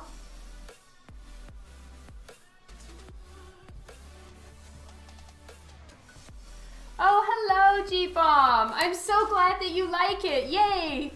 Sorry that I was looking down. I have my vanishing points way off the page, and I need to make sure that they're aligned with the lines that I already have down. So that I don't like completely reinvent the perspective while I'm finishing it.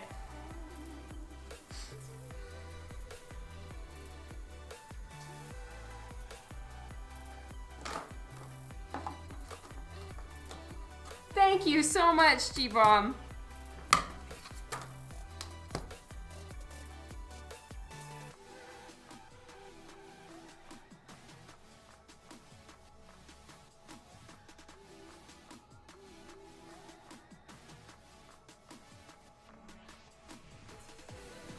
I'm making sure it aligns with all the lines I already have down. All right, so now I'm gonna erase this, because I know that it's matching up with the perspective, and I'm actually going to tape down a little bit more. So this is my art tape, and it's not very sticky. So that's what's happened, is it's come off while I'm doing erasing and stuff. So I'm just going to tape a little bit more on the top.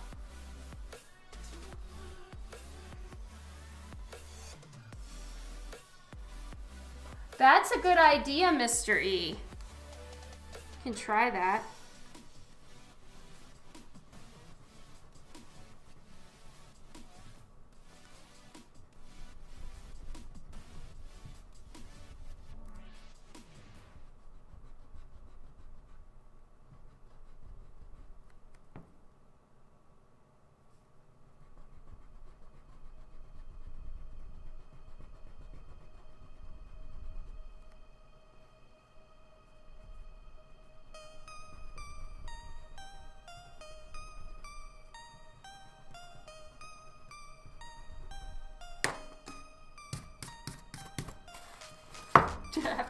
I have to brush myself off too. Hey David, so glad you could make it. Pepsi Blue, hello. It's been forever.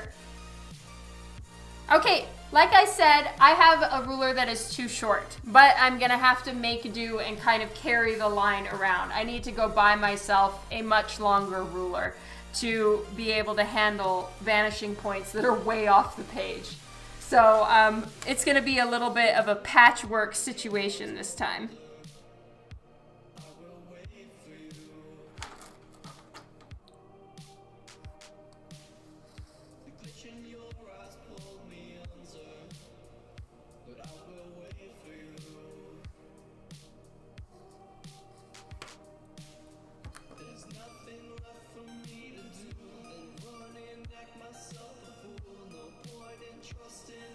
All right, so I'm gonna lightly try the suggestion about just seeing part of an X on the floor.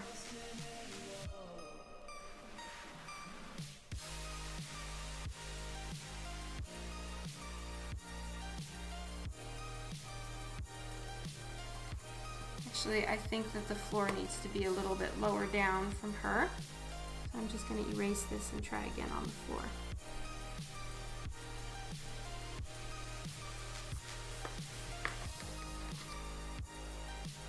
Hey, Thomas. Thank you so very much.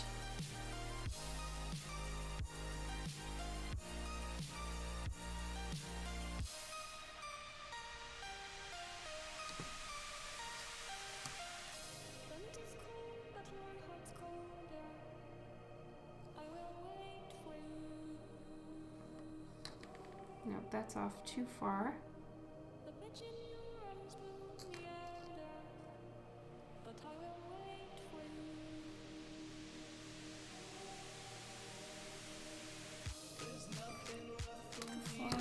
There.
Oh, wow, congratulations. I hear you. 3 keeps you real busy, no? Okay, so I've been thinking about it while we were just doing what we're doing here. And I'm pretty sure I'm gonna actually do a tiled floor as opposed to trying to fit the X right here. Only because I don't really see why an X would be in the corner of a room like this. So I'm just gonna do a simple tiled floor, but it is a really cool idea if I had set the room up that way.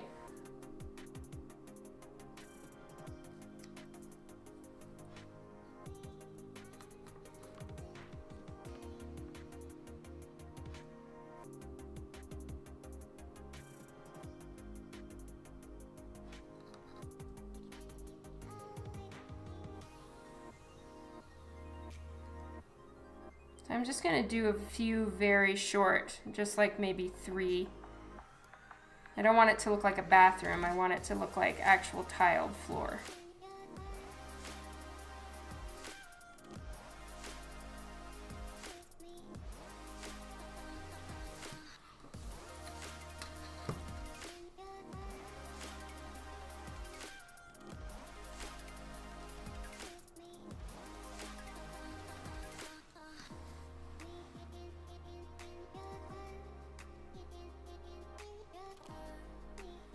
Okay, then that won't make them square. Trying again.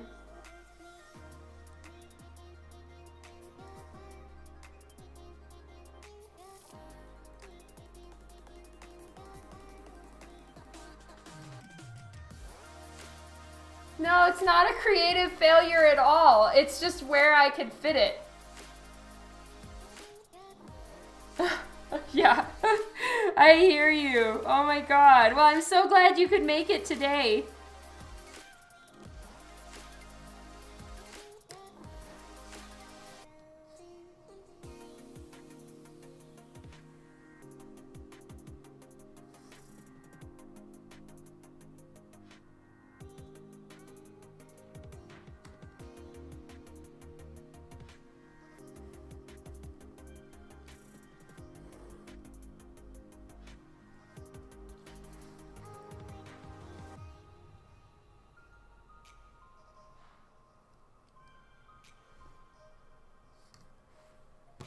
There we go. Okay, so there's the floor.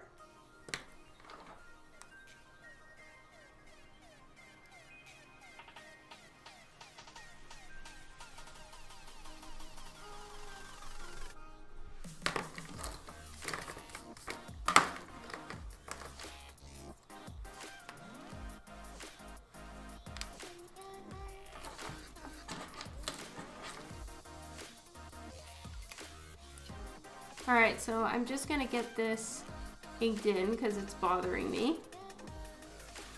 I'm just doing a stronger outline around her glove.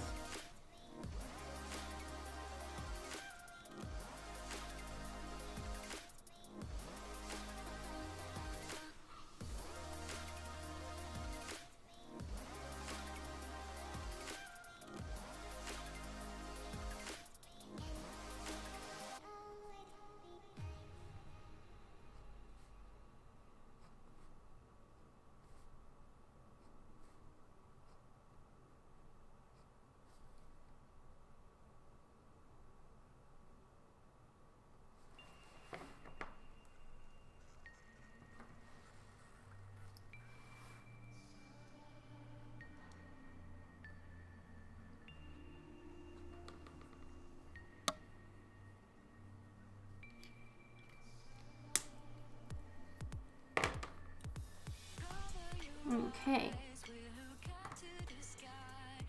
So here's this part. Her glove is ready and done. I just want to give the seam. So there's like going to be a seam down this side a little bit. Seam right there. A little bit of a seam that would be visible for us on this side of her finger, and then on the rest we wouldn't see it. But at least having the seam lines right here, it helps to clarify that yes, it's a glove, not an oddly shaped yellow hand.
I'm just putting a little bit of texture on the tile.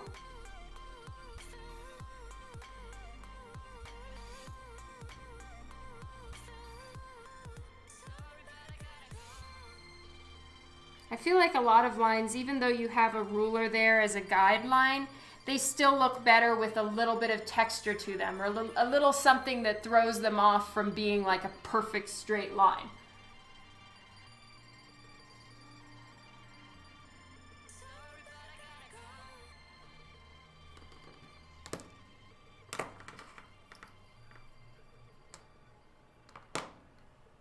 Okay. So here I'm gonna actually have the window. You can see a little bit of the windowsill on the other side. At least that's my plan. Or I will just have this be the interior part of the windowsill, and this is the window frame.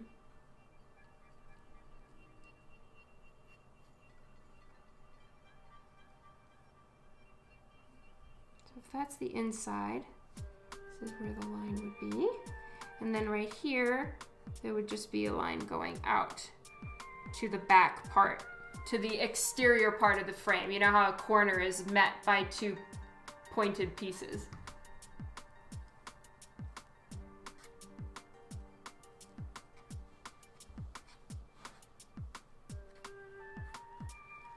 All right, so then in the window itself, I'm gonna do a little bit more of a sunny afternoon, night, kind of like a dusk color I'm planning.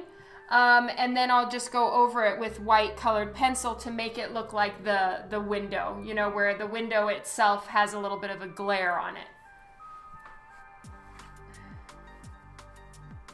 So I'm gonna do the exact same thing that I did on the wall here, and I'm just gonna stay within the cool gray family.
So I'm gonna keep with the perspective of, I'm trying to show that the room is all going down this way to show that she's also coming up through. So I'm gonna keep all of my brush strokes and everything following that grid. And I can see just a few little lines here and there that kind of are showing me where the grid was.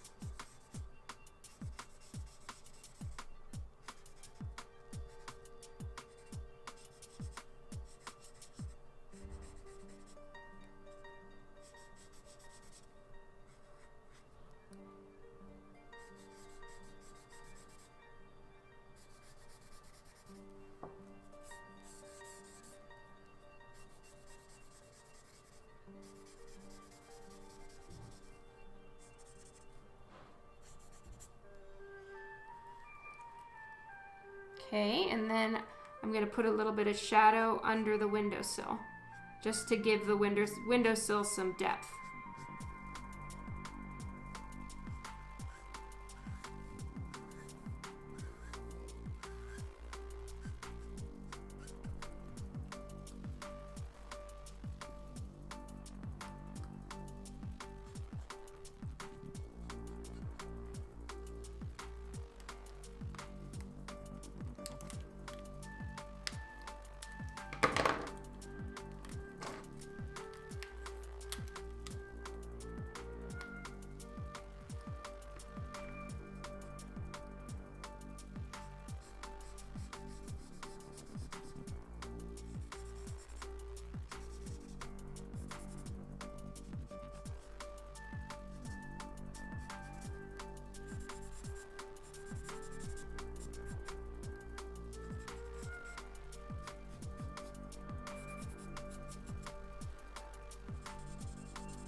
Oh, thank you, Kylie.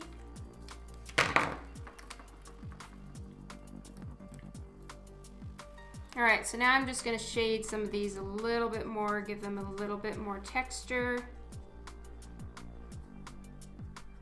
And then I'm gonna go in with like a white jelly roll pen and start cutting out where her leg would be coming through the floor.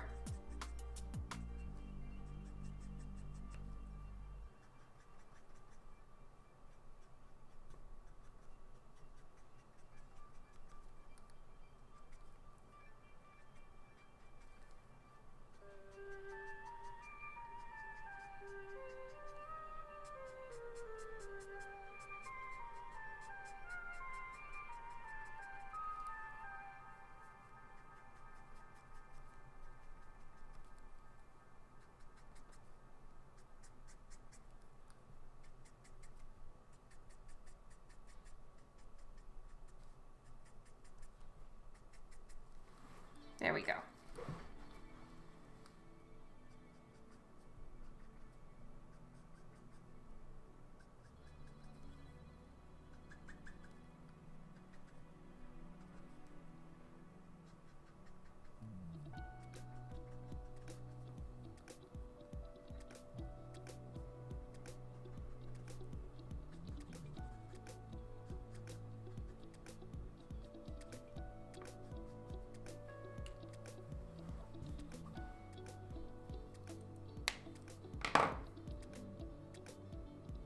What's makas?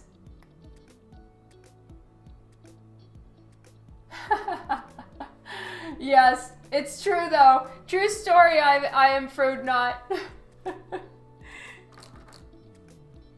And thank you so much for checking out my page. I really appreciate that. Yeah, for anyone who is on here, I really appreciate you being here. Thank you so much for the people that are here and talking with me, and for everyone who's lurking. I am a mad lurker, so no judgment there. Thank you for being here. I am a comic book artist. I mostly do covers, and then I have one series that I work on the interiors on, and it's called Divinica.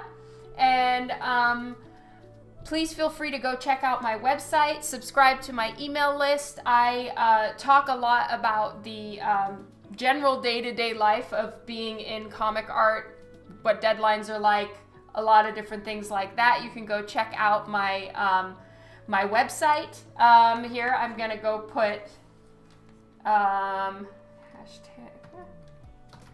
subscribe, so you can find the link to how to subscribe to my website, and also you can get on Boop Squad so I can see your artwork.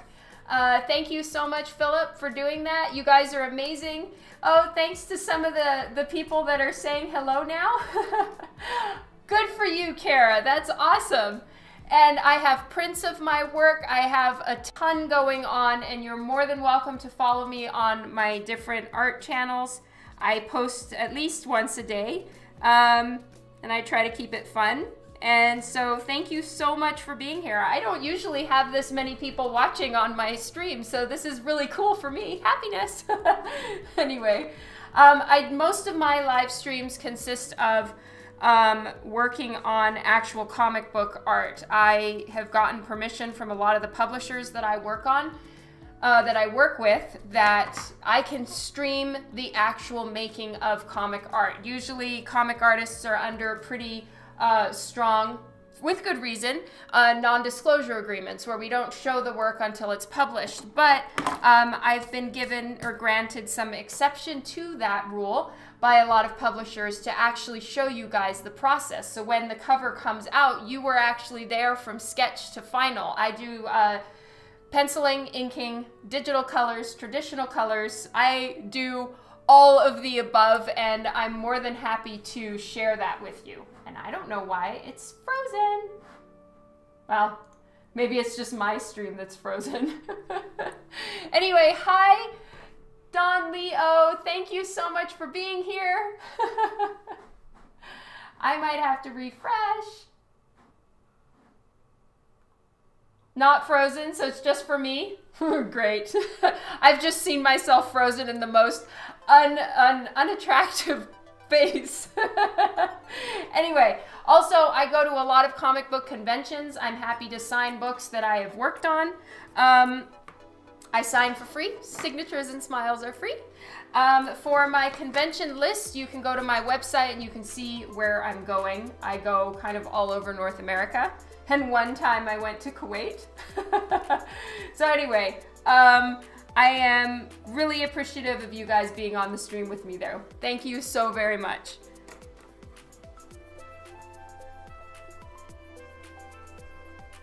Right now though, I am working on a commission.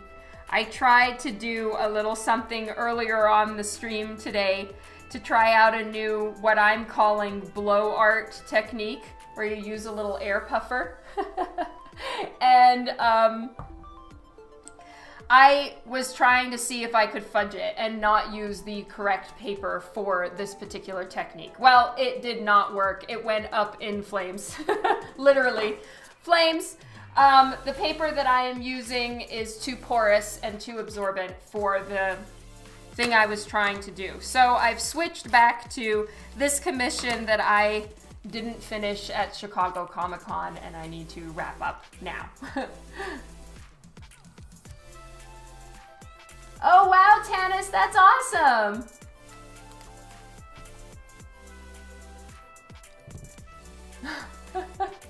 Calgary Con is coming soon. I am so excited. The last one still looks awesome. Thank you, Teresa. I really appreciate that. It wasn't quite the technique I was going for. I don't know if you saw some of the links that I posted earlier with what I was attempting to do. So it was a far fail from what I was trying to do. But it's a great trial run. I'll buy the paper and revisit it. It just means, and I'm kind of sad actually that it's not going to work on blanks, because that's what I was really hoping to use it for this particular blank that I'm trying to work on next. But it's not going to work, so oh well. I'll need to inform said person that I had a plan and now I no longer have a plan. A little bit bummed.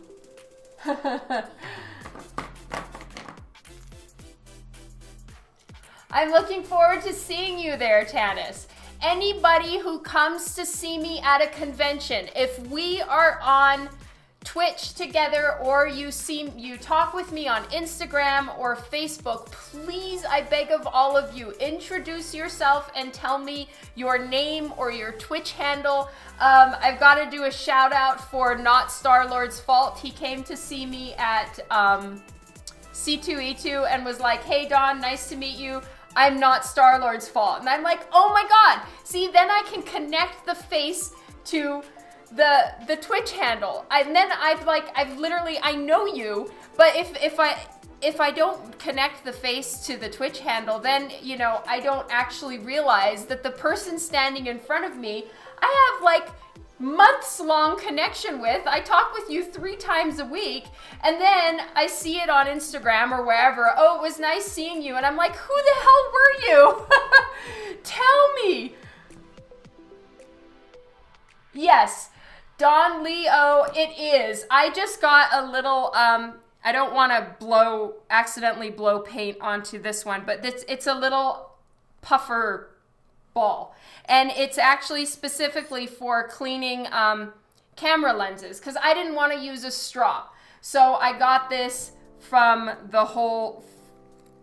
was recommended from a girl called Jessica Frost Ballas on Instagram. And this is what she uses. I have to give a shout out to her because I did not want to use a straw. It has always kind of bothered me, and the thought of doing it made me a little freaked out. I don't know why. I just have never wanted to like accidentally suck up paint, for instance. Though you guys have seen me like mix my brush in my coffee and then be like, oh fuck it, and drink my coffee anyway. So, you know, I don't know. Hello, your name is Bashful. Oh no. Oh, me too, Mark. But you know, I will generally be able to connect it if I've talked with you enough. It really does. 100% B-boy.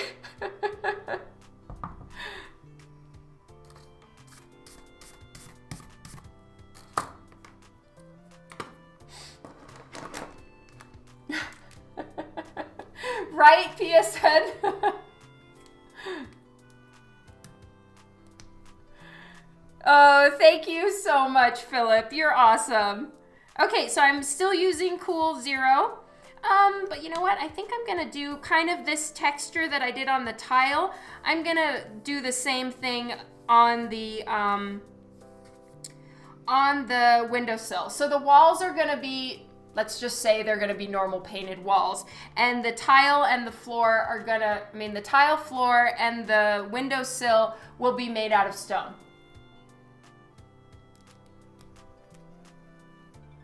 Exactly. You've got it covered, Kylie.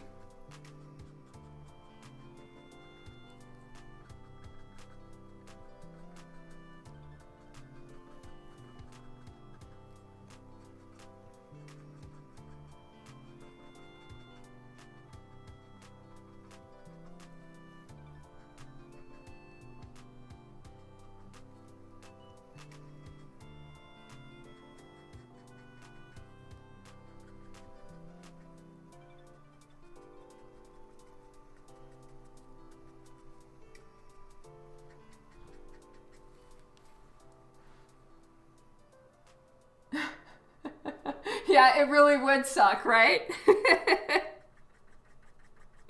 I don't know why it's always kind of freaked me out. Because it's one thing to drink some paint mixed in your coffee or your water, you know, it's kind of no big. But if you actually literally suck up a bunch of paint in one fell swoop with nothing else, I don't think that would be very pleasant.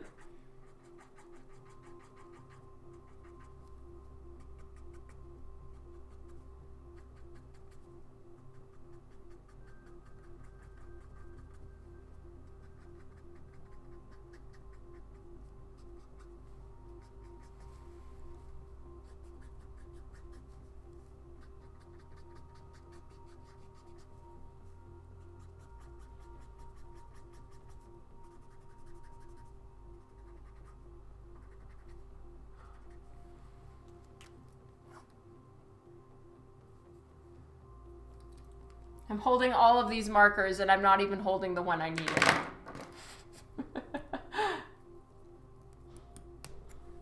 It's what I used for water light ripples for when I worked on Aphrodite. This is exactly what I did, just with blue, and it does. It works really well, Kylie.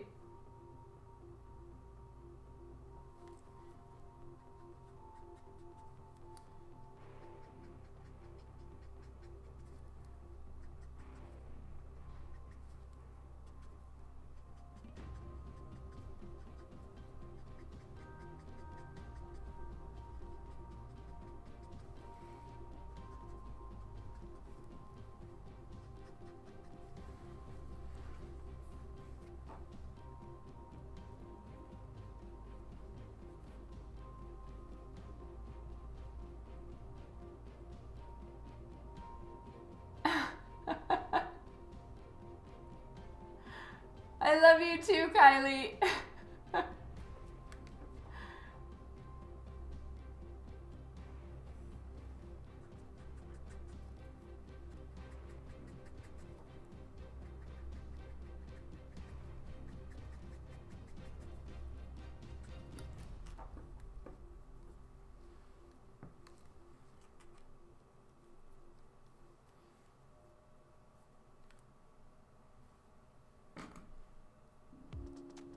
All right, so I'm gonna lighten this line a little bit more.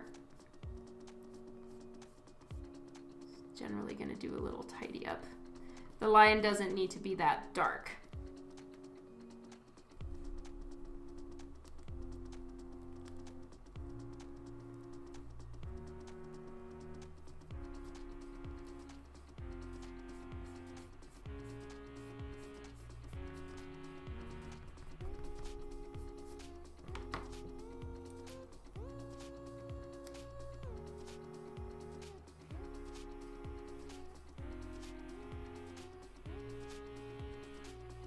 Oops, wrong color.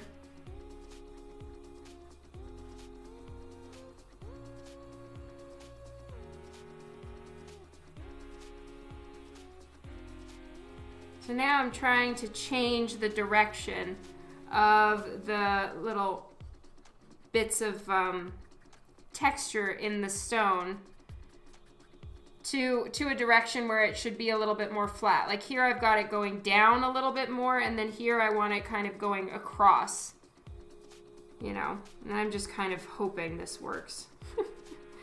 We really don't know. This is all an experiment and just trying to push myself into slightly more complex settings for blanks. Now, of course, I can't always do these, and like, you know, this kind of setup would be impossible at a convention, but here it should work. Hello, Wolves Envy.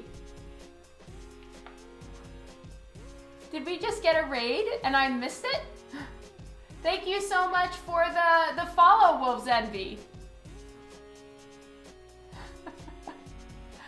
Mr. Lukey, thank you so much. Well, it looks like we got a raid. Or a bunch of people, because we've just jumped up a bunch of people. So thank you all so much for joining me here. Thank you so much for the follows that I've gotten. My name is Dawn McTeigue. I am a comic book artist. I have a bunch of different work that I do on live streaming. A lot of companies that I work for.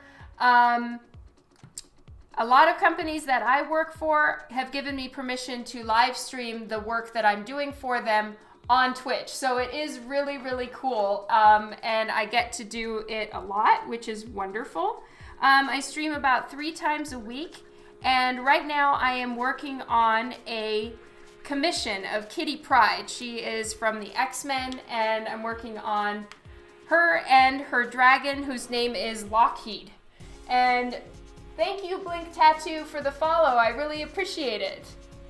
Thank you all so very much for the follows, and right now I am talking about the working with Copic markers, which are the markers that I am using to color.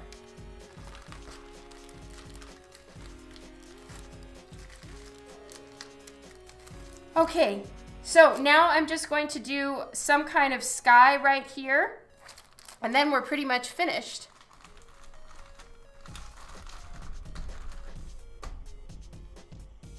I'm either going to do a really light blue sky. Tubby Custard, thank you so much for the follow. See you later, Mark. Have a great week.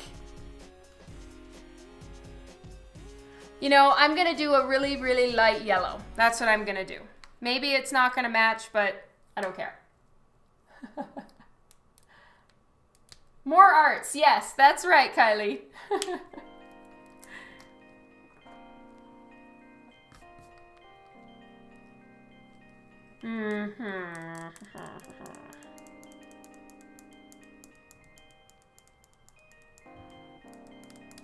Just thinking.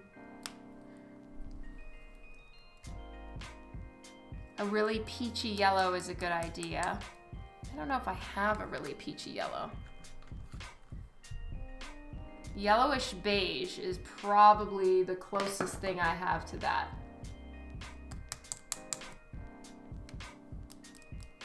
Yeah, well, I have some really, really, really light yellows.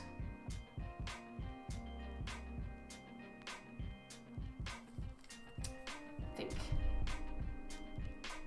All right. I don't think I'm gonna do like cityscape or just anything. I'm gonna keep it pretty low key.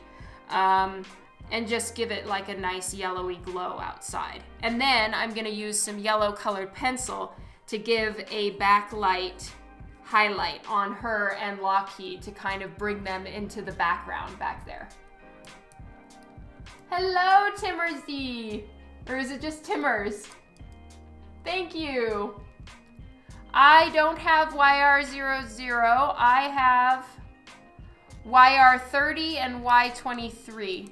So those are kind of the closest that I have.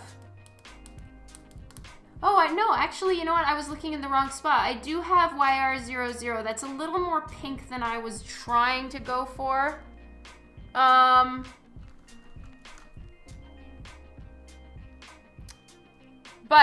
I'll keep it as a possible use. And then I have E00. Where is it?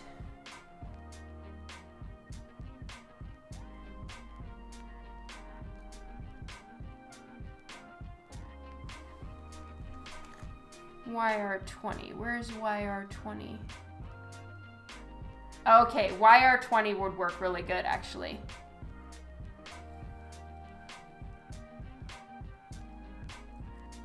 YR20 is actually called Yellowish Shade. So I think I'm going to use these three colors. Macadamia Nut is YR30, and it is such a light yellow, I have to level it on lots of times in order to make it even show up. And then Y23 and YR20 are kind of the colors I think I'm going to use.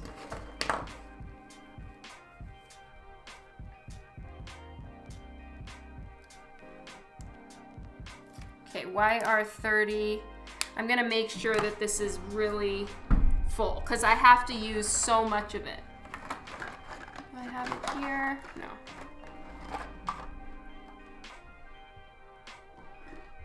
There we go. So I'm just going to fill this up.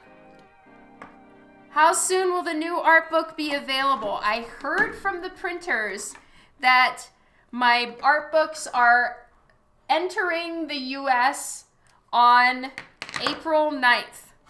So then they have to clear customs and make it to the warehouse. So I'm not entirely sure, and they didn't have an ETA precisely, but they are very much on their way, and we will soon do some sort of amazing celebration once they are for sure at the warehouse. I don't want to jump the gun on that, but I'm so excited. I think it's my best art book yet. So I'm really excited. That was pretty funny. Yesterday I was hanging out with my daughter and you guys know how I did the front and the back art of the art book cover. The front is digitally colored and the back is traditionally colored.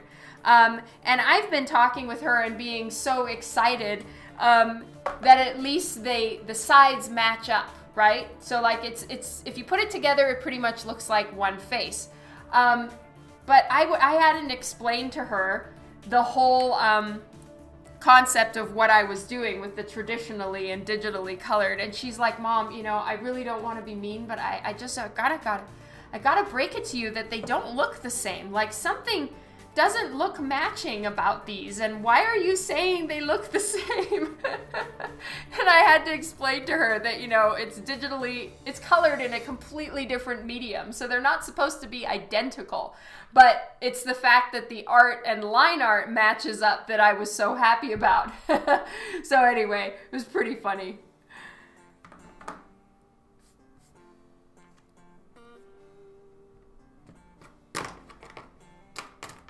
So yeah, I will of course be letting my email list know whenever, Dan is already committed to a Twitch party when the book arrives, so we will be planning that in and keep you all posted. So definitely if you want to be notified when my art book comes out, hit the subscribe button, not here on Twitch, but on my email, on my website. My website subscribe. I'll put it right here for anyone who wants to subscribe. Yeah, I know. It was so sweet, Kylie. She was trying to be so very gentle and, you know, Mom, do you realize I'm not really sure if they meet up? It doesn't look the same. She's so sweet. More Waffle Man. Yes, Dan has said there will be Waffle Man.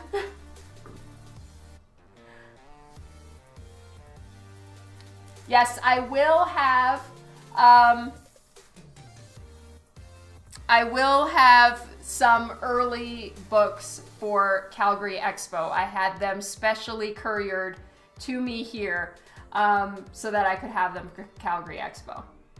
You need a 2-week notice for the party? Okay.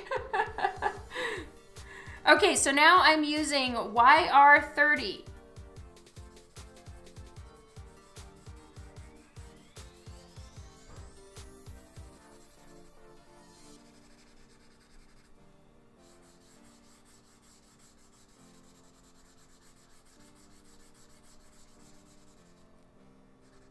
I'm gonna have to switch to the brush side so I can get around Lockheed.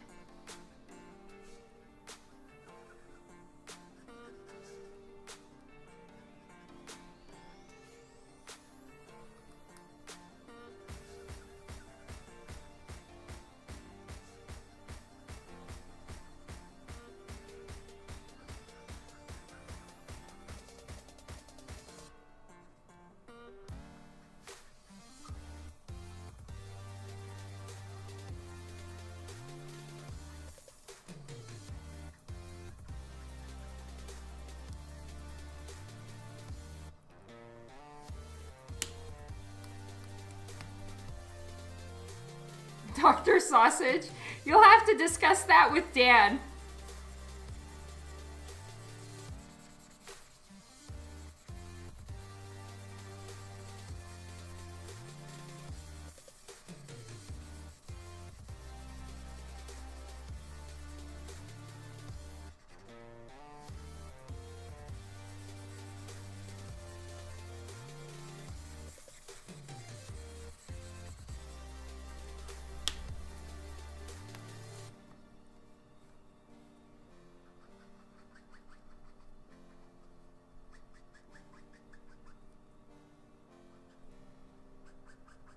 Have I showed, like, were a bunch of you guys here last time when I showed the art book?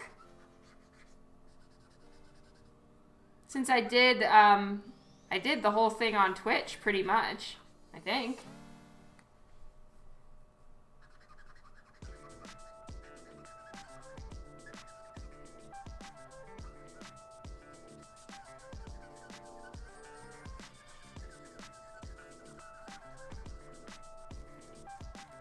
You saw it, okay. All right, now I'm gonna try Y23. I don't know if I've ever even used this color before, and I'm nervous about it. YR20, see that one? Yeah, that's pretty yellow.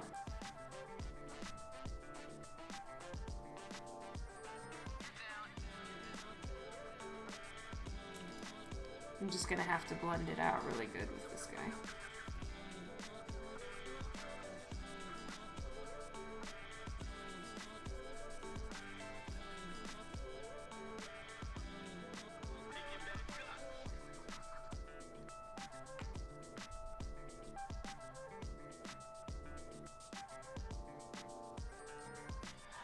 You know what? I actually haven't, Devin.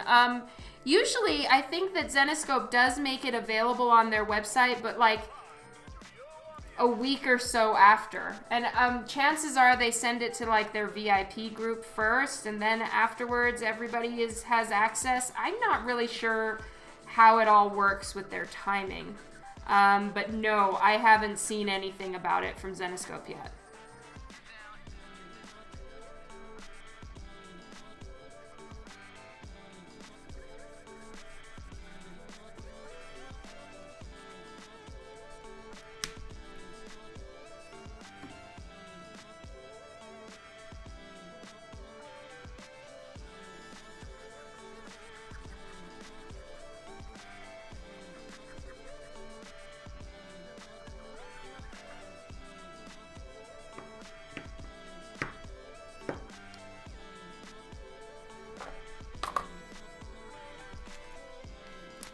I'm just gonna try out YR31, which is usually what I use. Yeah, okay.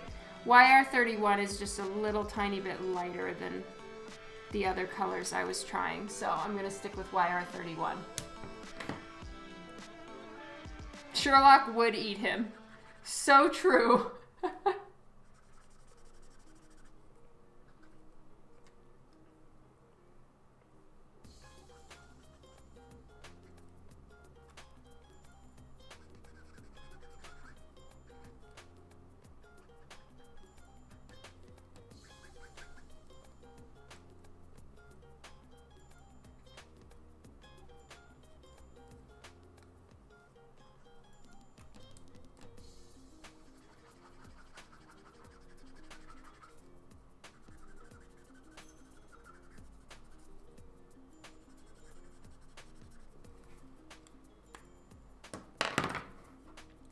I need to refill this again.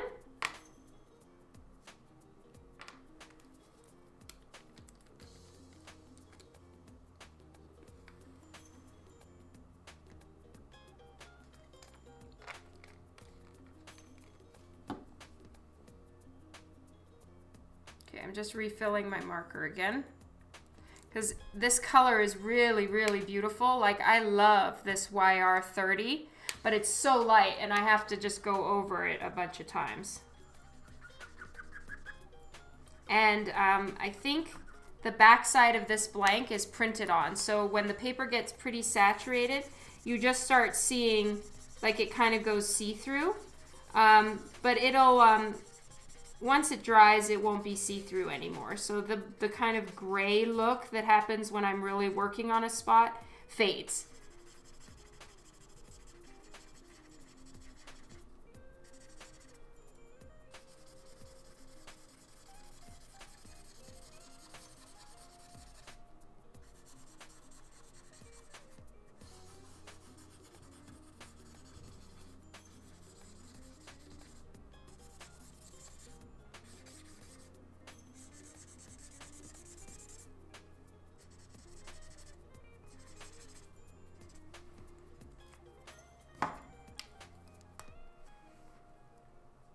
Oh, the print for April is Psylocke, I believe. Oh, Jeff Comic, happy birthday! I'm sorry that I missed it. Did you have a good one? And thank you so much for the host.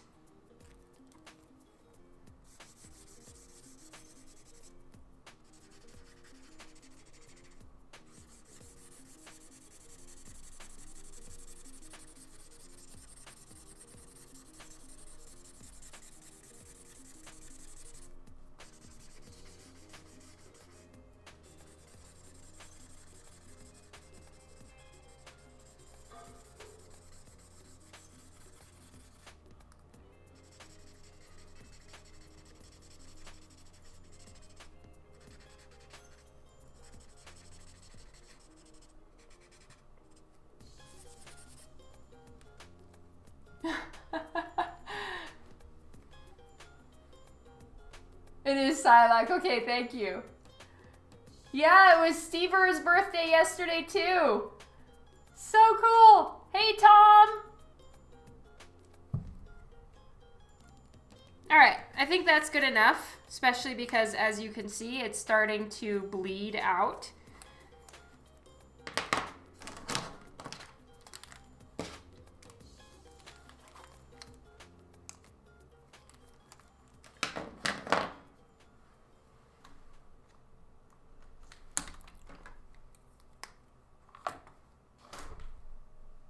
All right, I'm using Cool Gray number 3 right now, and I'm going to just darken this line a little bit, and this one.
Yeah, that would be fun, Kylie.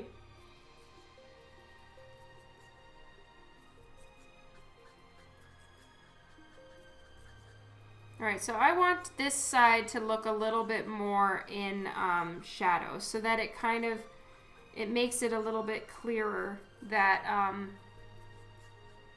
this is going back. It was looking a little odd, like you can't figure out what's happening. And then here I'm gonna darken this part a little bit more as well. The parts that aren't facing the light should get a little darker. And C2.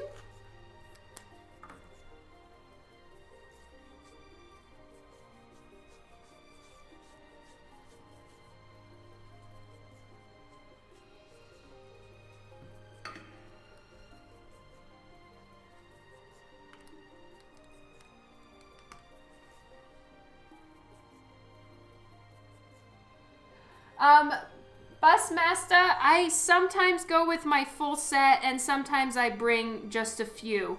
It really depends if I have enough time when I'm packing to actually set some aside and only take a small set. Generally, I just bring my full situation.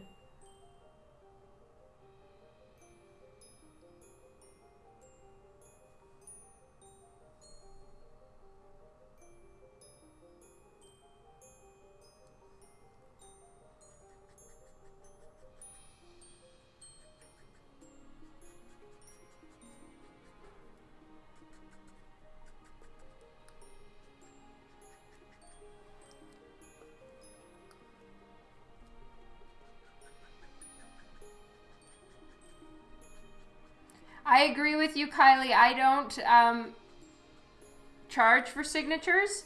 However, that being said, I have stood next to people like, say, Nia Rufino, who colors so much stuff for so many people. So what happens is she's at a show trying to work on conventions and she'll have people come by. I've seen people with actual, like, kid wagons, you know, those little, you can pull like 2 or 3 kids in a wagon, come with hundreds of boxes, like not hundreds of boxes, but like those short boxes, like 3 of them, all stacks for stuff for Nia to sign. Now, for her, it'll take her like hours collectively to sign all of these books, and then she can't get her sketches done.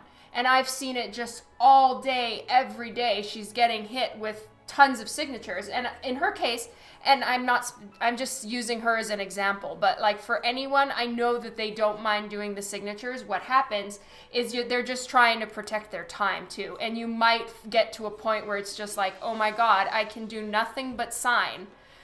And then how are you going to pay for your table? You know, tables are expensive at these big shows. So how are you going to pay for all of your overhead if you spend the entire time signing for free? In my case, I don't have that many books that I've worked on, right? So it's fine for me. I can keep signing for free, and it's important to me to sign for free. But the people who charge are like, it's because otherwise it's intense.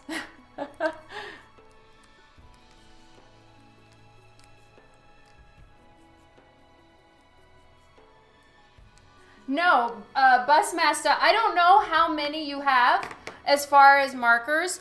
I have a fair few I can show you. It's not a rookie mistake at all. It's just, it's very heavy. So this is my collection of markers, and this weighs a good probably 5 pounds.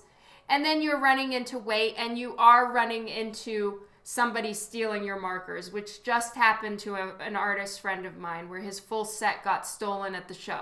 So, you know, you're risking a few situations running around with this many markers, but it's entirely up to you, and it's not a rookie mistake. It's just, it's a heavy one.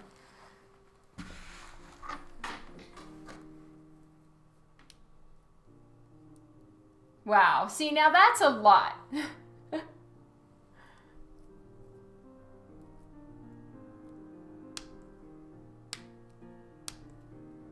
Yeah, it was so rough. And Kylie, I'm agreeing with you. I'm just not in any way trying to make the artists who do charge a reasonable amount, like Campbell or somebody like that, or like Todd Knock, it's only $5. You know, that's honestly just to save their own personal time, because someone who works on a Marvel book is going to be Marvel, DC, and regular issues.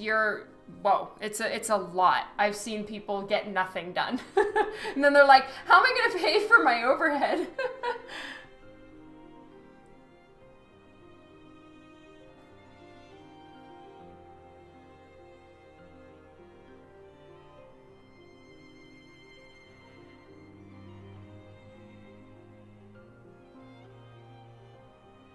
Yes, I agree with you there, Kylie, for sure.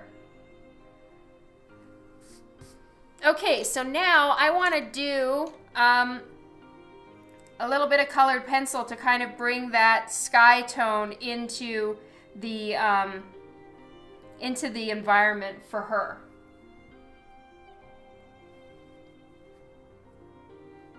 Let's even see how this looks.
Oh, thank you, Busmaster. That means a lot. I am so very, very glad that that was helpful.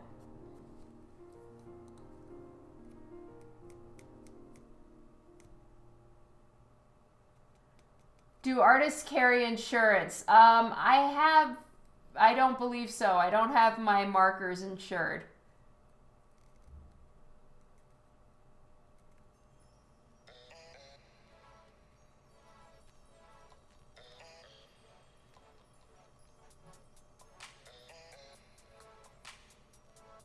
You didn't, Tom? Oh my god, that seems to me like something you would have had ages ago.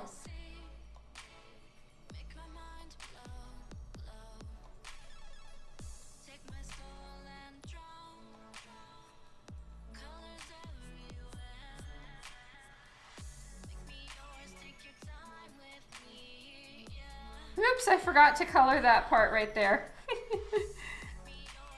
Okay, so she wouldn't be catching too much light past her hip because now she's going lower into the ground and I need to start working on that soon. Yeah, that really seems like something you would have been so on it for. Sorry, Tom.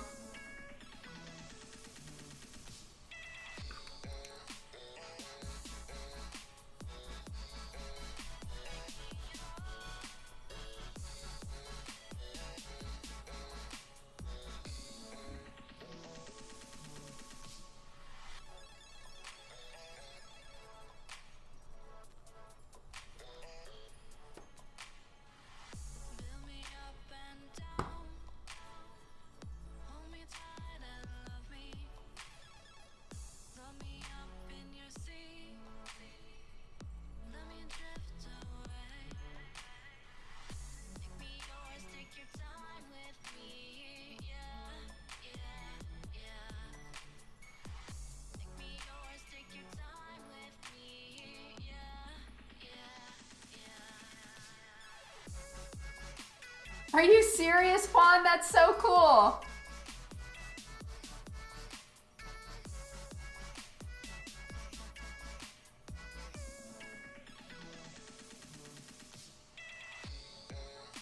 Aw, that is so very cool, Mr. E.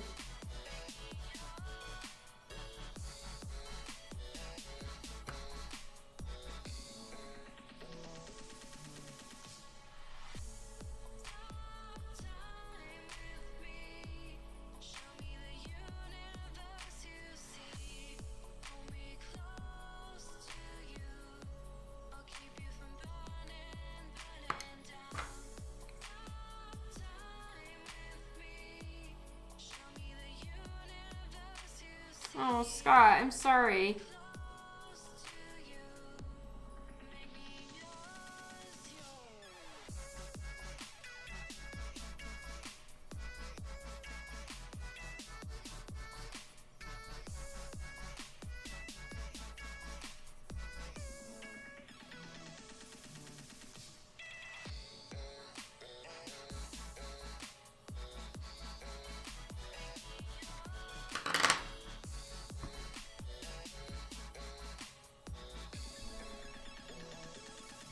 So you tried a ton, huh, Tom?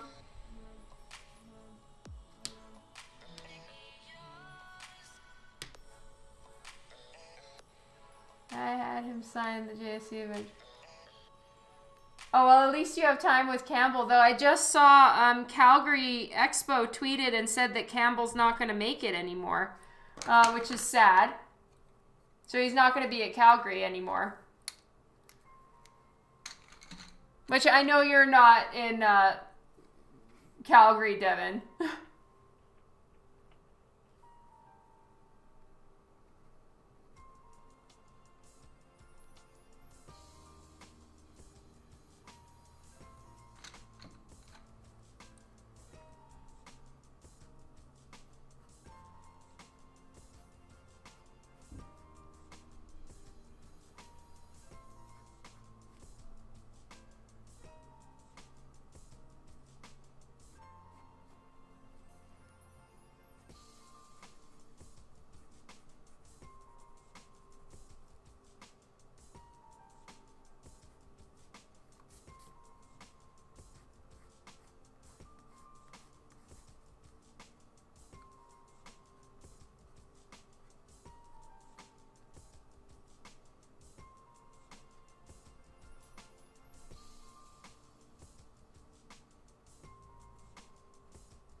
Oh, I'm probably streaming actually for just a couple minutes more because then I am going to dinner.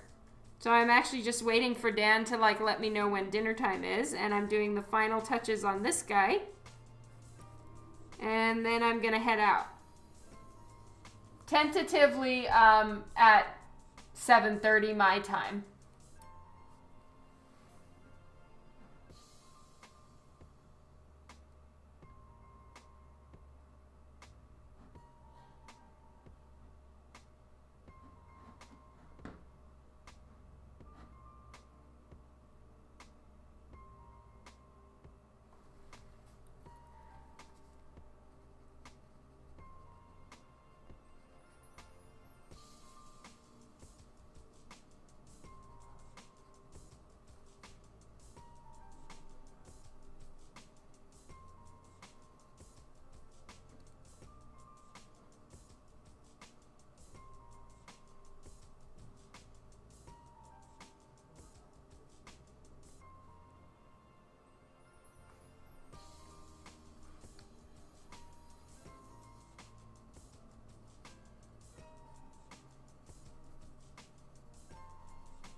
Oh boy, I so hear you, Kylie. I have struggled all weekend on something I'm supposed to have had done like Friday this last week. And oh my goodness, it's just been so rough. I really feel for you. Sorry. Best thing to do is just freaking bite the bullet. You can do it. I believe in you.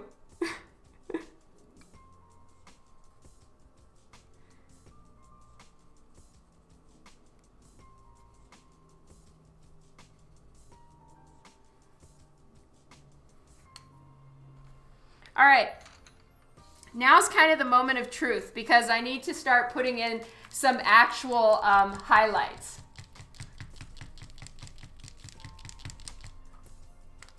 You've been abandoned. No! All right, so first I want to put a little bit of texture on this wall. Help to distract a little bit.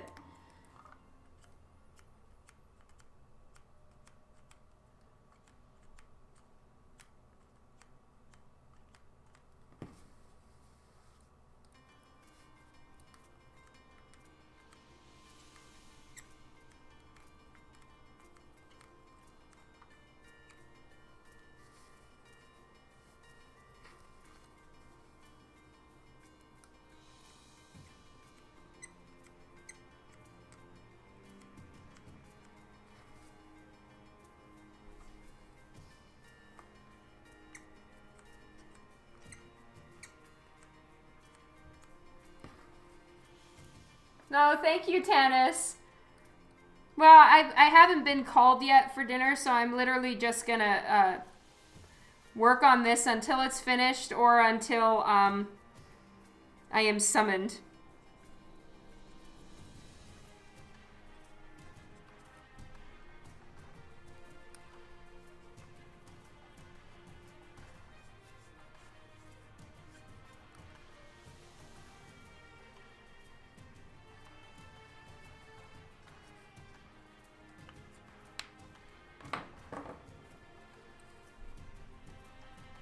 Thank you so much, Tanis.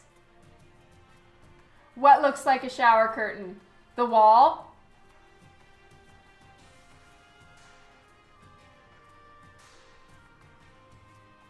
The wall does, Tom?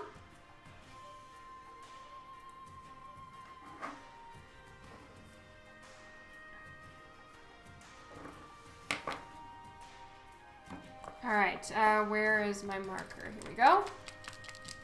Yeah, okay. Well, I'll have to work on that. For now, I'm going to get this stuff in.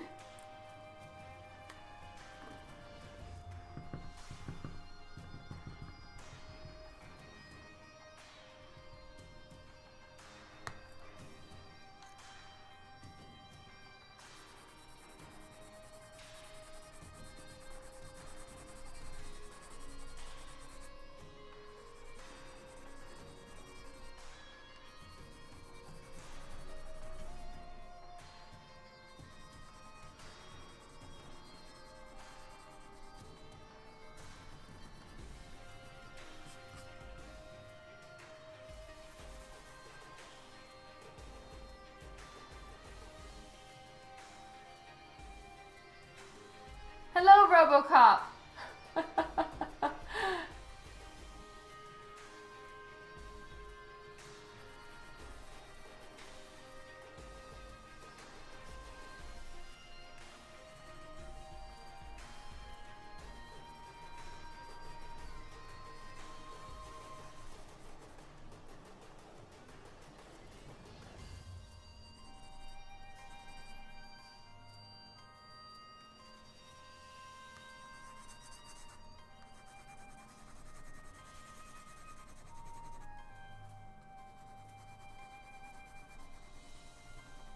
So I wanted some dark spots in the sky, like where that cloud is right there, so that I could get some lines in to show that it's glass. But the only way I can do that is if it's actually dark enough that white will show up on it.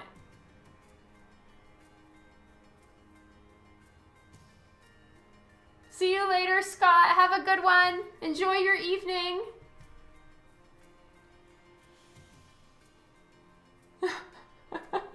It's all good. Yeah, I still need to put like some texture or cracks in the wall. So that's going to be next up with the this. I'm not saying that I'm going to have it perfect though. It may always look like a shower curtain to you, Tom.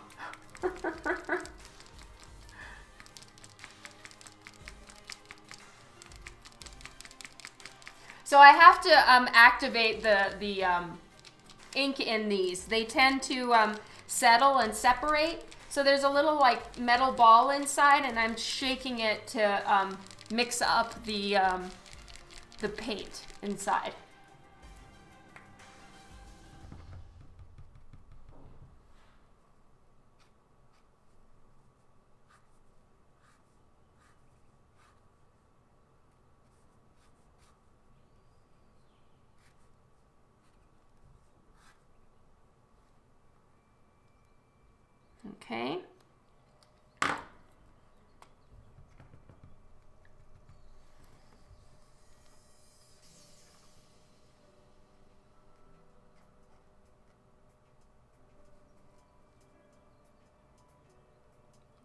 that to cover that up right there.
See you later, Freytag.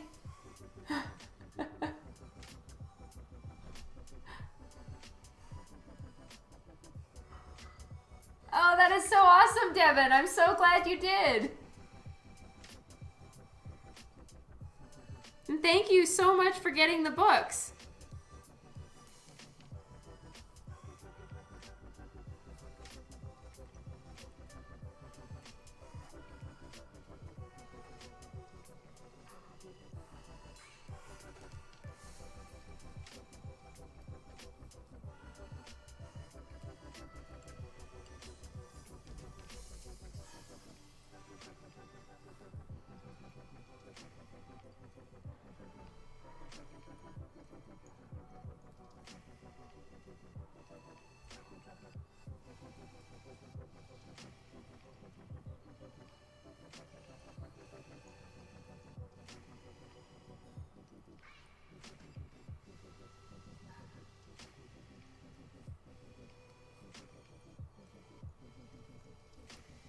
I gotta watch out because now there's a lot of places I can't touch because it's all dark. Oh, it's all wet.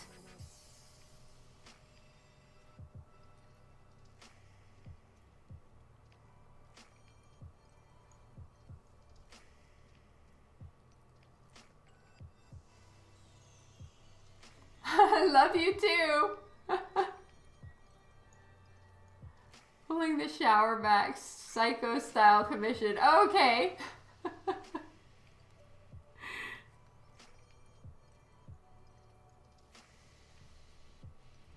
I still haven't seen that movie.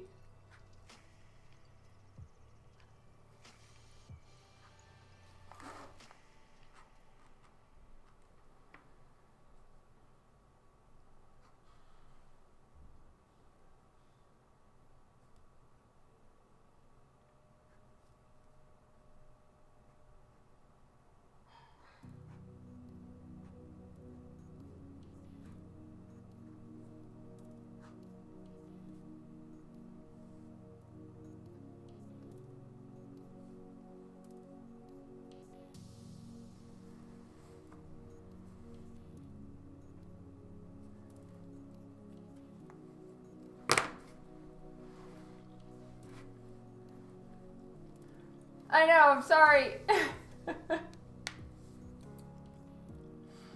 Yeah, Devin, there was. It was their, they were sending out like some test script scenarios for people to put Harley in, and one of them was the bathtub.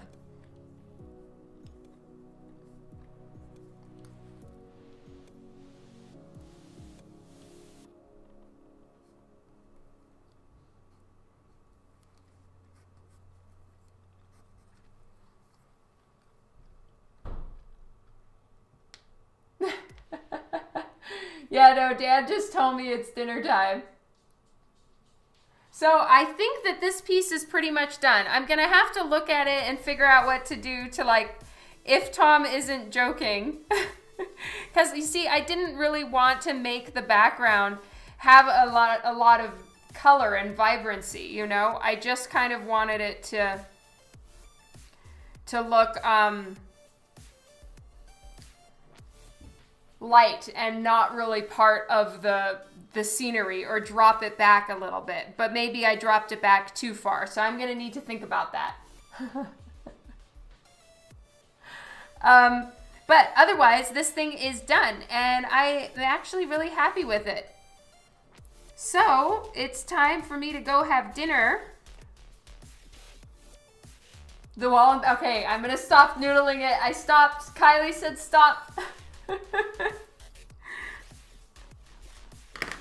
I just want to have Lockheed stand out a little bit more. So I'm going to give him a little bit more actual vibrant purple, just slightly in a few places to help him pop. But it's dinner time, so I'm going to go now. Does anyone have a suggestion of who we should raid?